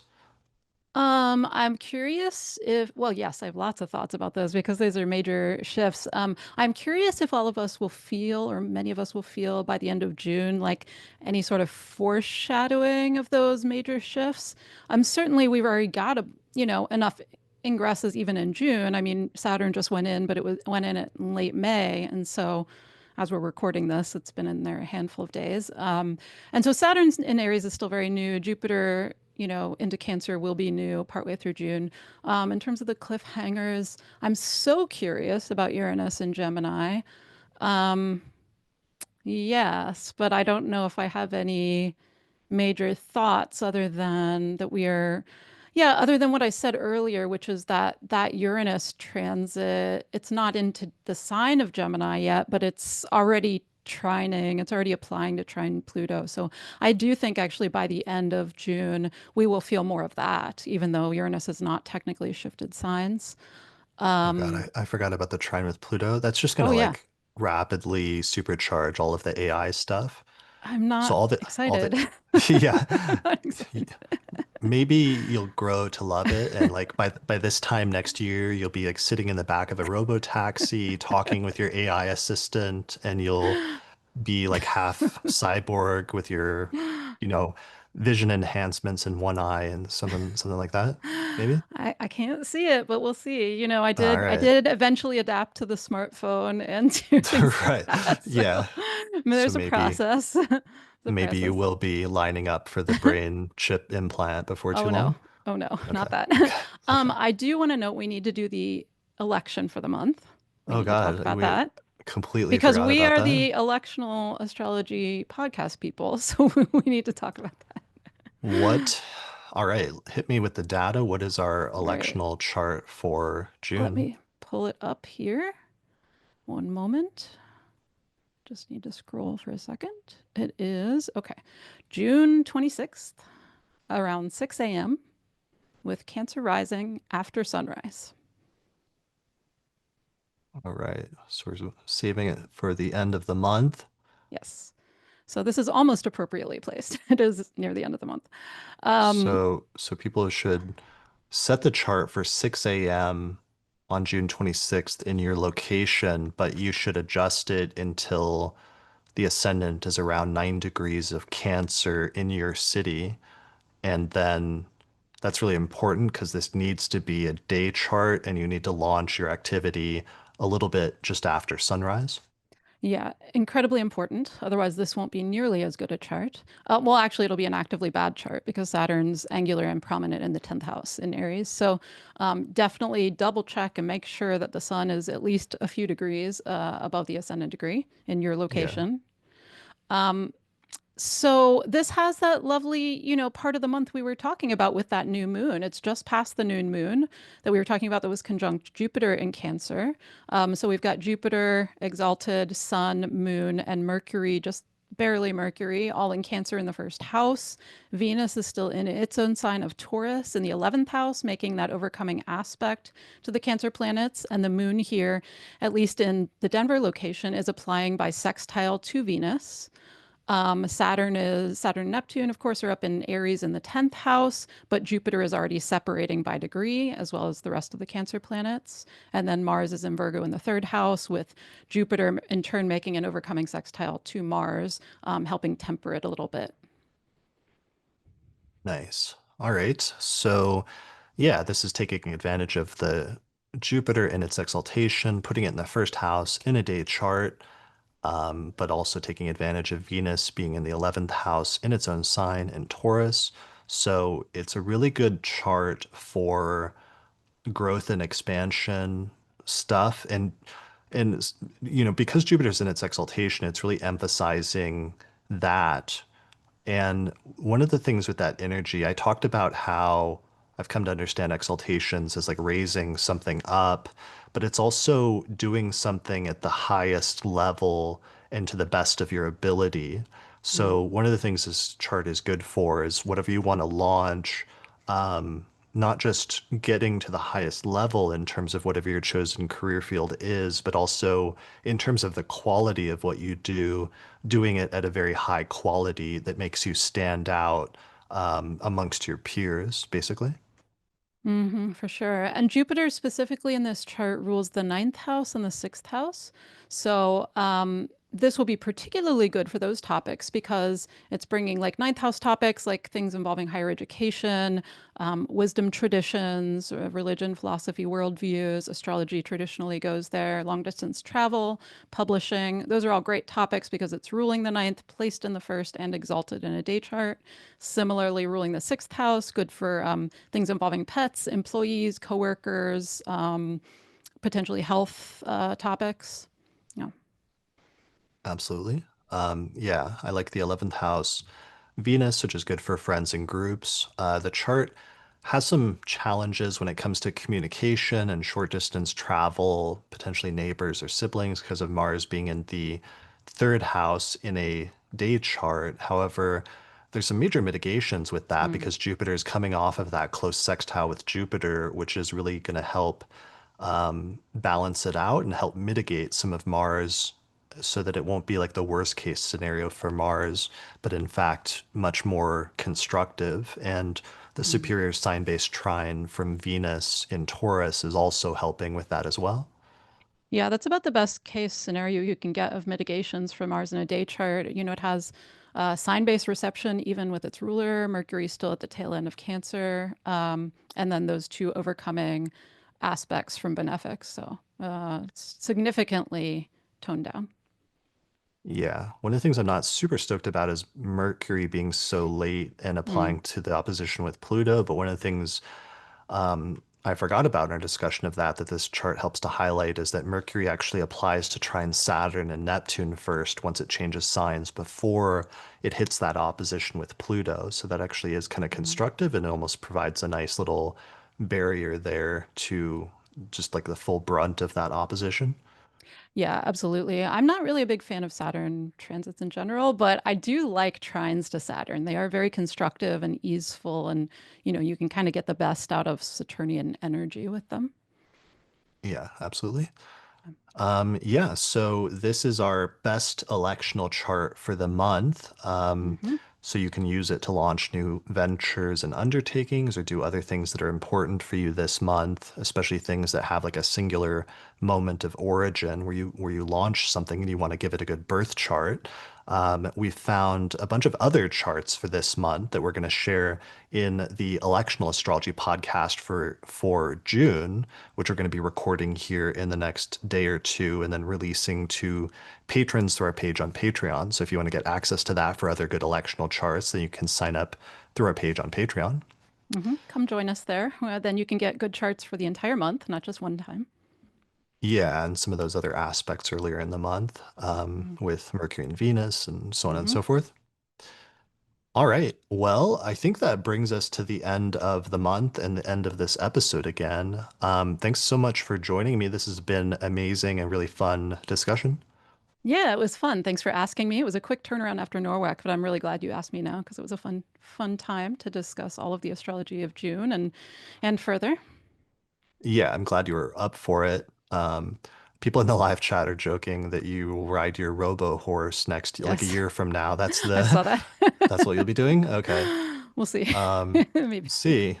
Um, I actually did see that. That is a thing. There's like a mechanical Mm, horse-like thing I saw somebody riding really? in a thing. Yeah, Oh, it's a I haven't thing. seen that yet. Maybe I It's could be a up for that. it's a whole new world. Um, all right. So yeah, thanks for doing this, even though you just did Norwalk. We're gonna get those lectures up on your website when we can. So you did an amazing Zodiac releasing workshop where you focused on um, Zodiac releasing from spirit that Mhm. didn't have to do with career and how Zodiac releasing periods, which break up the life into chapters as if the life was a book, can also be Mm. used to study other things in a person's life as well, right? Yeah, we had some introductory career examples, but then I really wanted to use some non-career examples as well because spirit is about what your life is oriented to, and that's career for some people, but not everyone. So I had a really nice, I had a bunch of examples of that as well as posthumous ZR. The ZR is still working after death, definitely is a thing. And my deep dive example from the entire middle of the workshop was Harvey Milk's life because he was very much oriented toward activism and neighborhoods and gay rights and not really career things. So if you're interested in his life in particular, people really enjoyed that example. Awesome. Cool. All right. Well, people can check out your website at lisaschaim.com, right? Yes, and it'll be linked underneath. It's not phonetic. People never get my spelling right. So Yeah. lisaschaim.com. Yeah, I'll put a link on the description page on the podcast website or below this video on YouTube. Yeah. And if they don't see the lectures up already, then they can just sign up for your mailing list and you'll send out a mailing list notification as soon as that's out. Yes. Um, yeah, so otherwise, this is great. Thanks for joining me. Thanks for doing this. And yeah, I appreciate it. Yeah, quite welcome. It was fun to talk with you about this. Cool. All right. As for myself, I don't know what I have to promote. I think that might be it. I'm gonna start recording an audio version of my book. There's a few things. I'll announce Mm. those in the future. But oh yeah, the one thing is just I did the big Mesopotamian astrology episode, and then I recorded a follow-up where I went into more detail on some areas of Mesopotamian astrology based on the intense period of research I did over the past 3 weeks. And I just released that today as an episode of the Secret Astrology podcast. So if you really liked that episode and you want even more on Mesopotamian astrology, then you can check that out through my page on Patreon. Otherwise, thanks to all the patrons that support this work and support my research over the past month. It allows me to do these episodes like that big research one and put that stuff out there in that instance, the first episode for free. Thanks to all the patrons in the live chat. I appreciate you who joined us today and gave us great comments and helped out at different points in the discussion. Thanks for doing that. And yeah, I think that's it for this episode of the Astrology Podcast. So thanks everyone for watching or listening, and we'll see you again next time. If you're a fan of the podcast and you'd like to find a way to help support my research, then consider becoming a patron through my page on patreon.com. In exchange, you'll get access to subscriber benefits such as early access to new episodes, the ability to attend live recordings, the monthly Electional Astrology podcast, an exclusive podcast series called the Secret Astrology Podcast that's only available to patrons, or you can even get your name listed in the credits. For more information, go to patreon.com/astrologypodcast. Special thanks to the patrons on my producers tier, including patrons Christy Moe, Ariana Amour, Mandy Ray, Angelique Nambo, Issa Sabah, Jeannie Marie Kaplan, Melissa Delano, Sunny Bazbaz, Kwatsi Alabarahu, Annie Newman, Ginger Sodlier, Berlin West, Nikki Crawford, and Vivi Henriette. People often ask me if I'm available for consultations, but unfortunately I'm not right now because the podcast takes up so much of my time. However, I did create a consultations page on the Astrology Podcast website that has a list of astrologers that I recommend for astrological consultations. You can find that at theastrologypodcast.com/consultations. The astrology software we use here on the podcast is called SolarFire for Windows, which is astrology software for the PC. You can get a 15% discount by using the promo code AP15 at the website alabe.com. For Mac users, I recommend the software AstroGold for Mac OS, which is astrology software for the Mac computer made by the creators of SolarFire for the PC. You can get a 15% discount with the promo code AstroPodcast15 through their website at astrogold.io. If you're really looking to deepen your studies of astrology, then I would recommend signing up for my Hellenistic Astrology course, which is an online course in ancient astrology where I take people from basic concepts up through intermediate and advanced techniques for reading birth charts. There's over 100 hours of video lectures, plus monthly webinars and Q&A sessions, and then at the end of the course you get a certificate of completion saying that you studied with me if you pass the final written test. Find out more information at theastrologyschool.com.